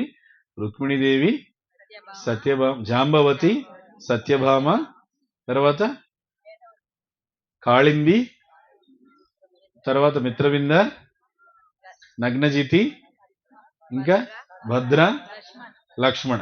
8 మంది. ఓకేనా? బోలో రుక్మిణి ద్వారకాధీశ భగవానికి జై. సో ఈ విధంగా ఈ 8 మంది అష్టభార్యలతో భగవంతుడికి కళ్యాణం జరిగింది. ఇంకా 16,100 మందితో భగవంతునికి ఏ విధంగా వివాహం జరిగింది అనేటువంటిది అది రేపు మనం ఇటు బయట ద్వారక వెళ్తాం. బయట ద్వారక అంటే సముద్రంలో ఉండే ద్వారక. అక్కడికి వెళ్ళేటప్పుడు మనము అక్కడ చెప్పుకుందాం. ఓకేనా? హరే కృష్ణ. బోలో జాంబవాన్ మహారాజ్ కి, శ్రీ హనుమాన్ జీ, బజరంగబలి హనుమాన్ జీ మహారాజ్ కి, శ్రీ శ్రీ సీతారాం లక్ష్మణ్ హనుమాన్ జీ మహారాజ్ కి, శ్రీకృష్ణ భగవానికి, జాంబవతి శ్రీకృష్ణ భగవానికి, శీల ప్రభుపాదికి, నితాయ గౌర్ ప్రేమనంది హరి హరి. ఇప్పుడు మీరు వెళ్ళి అక్కడ కింద ఒక్కొక్కరిగా నిదానంగా దిగండి గుహలో.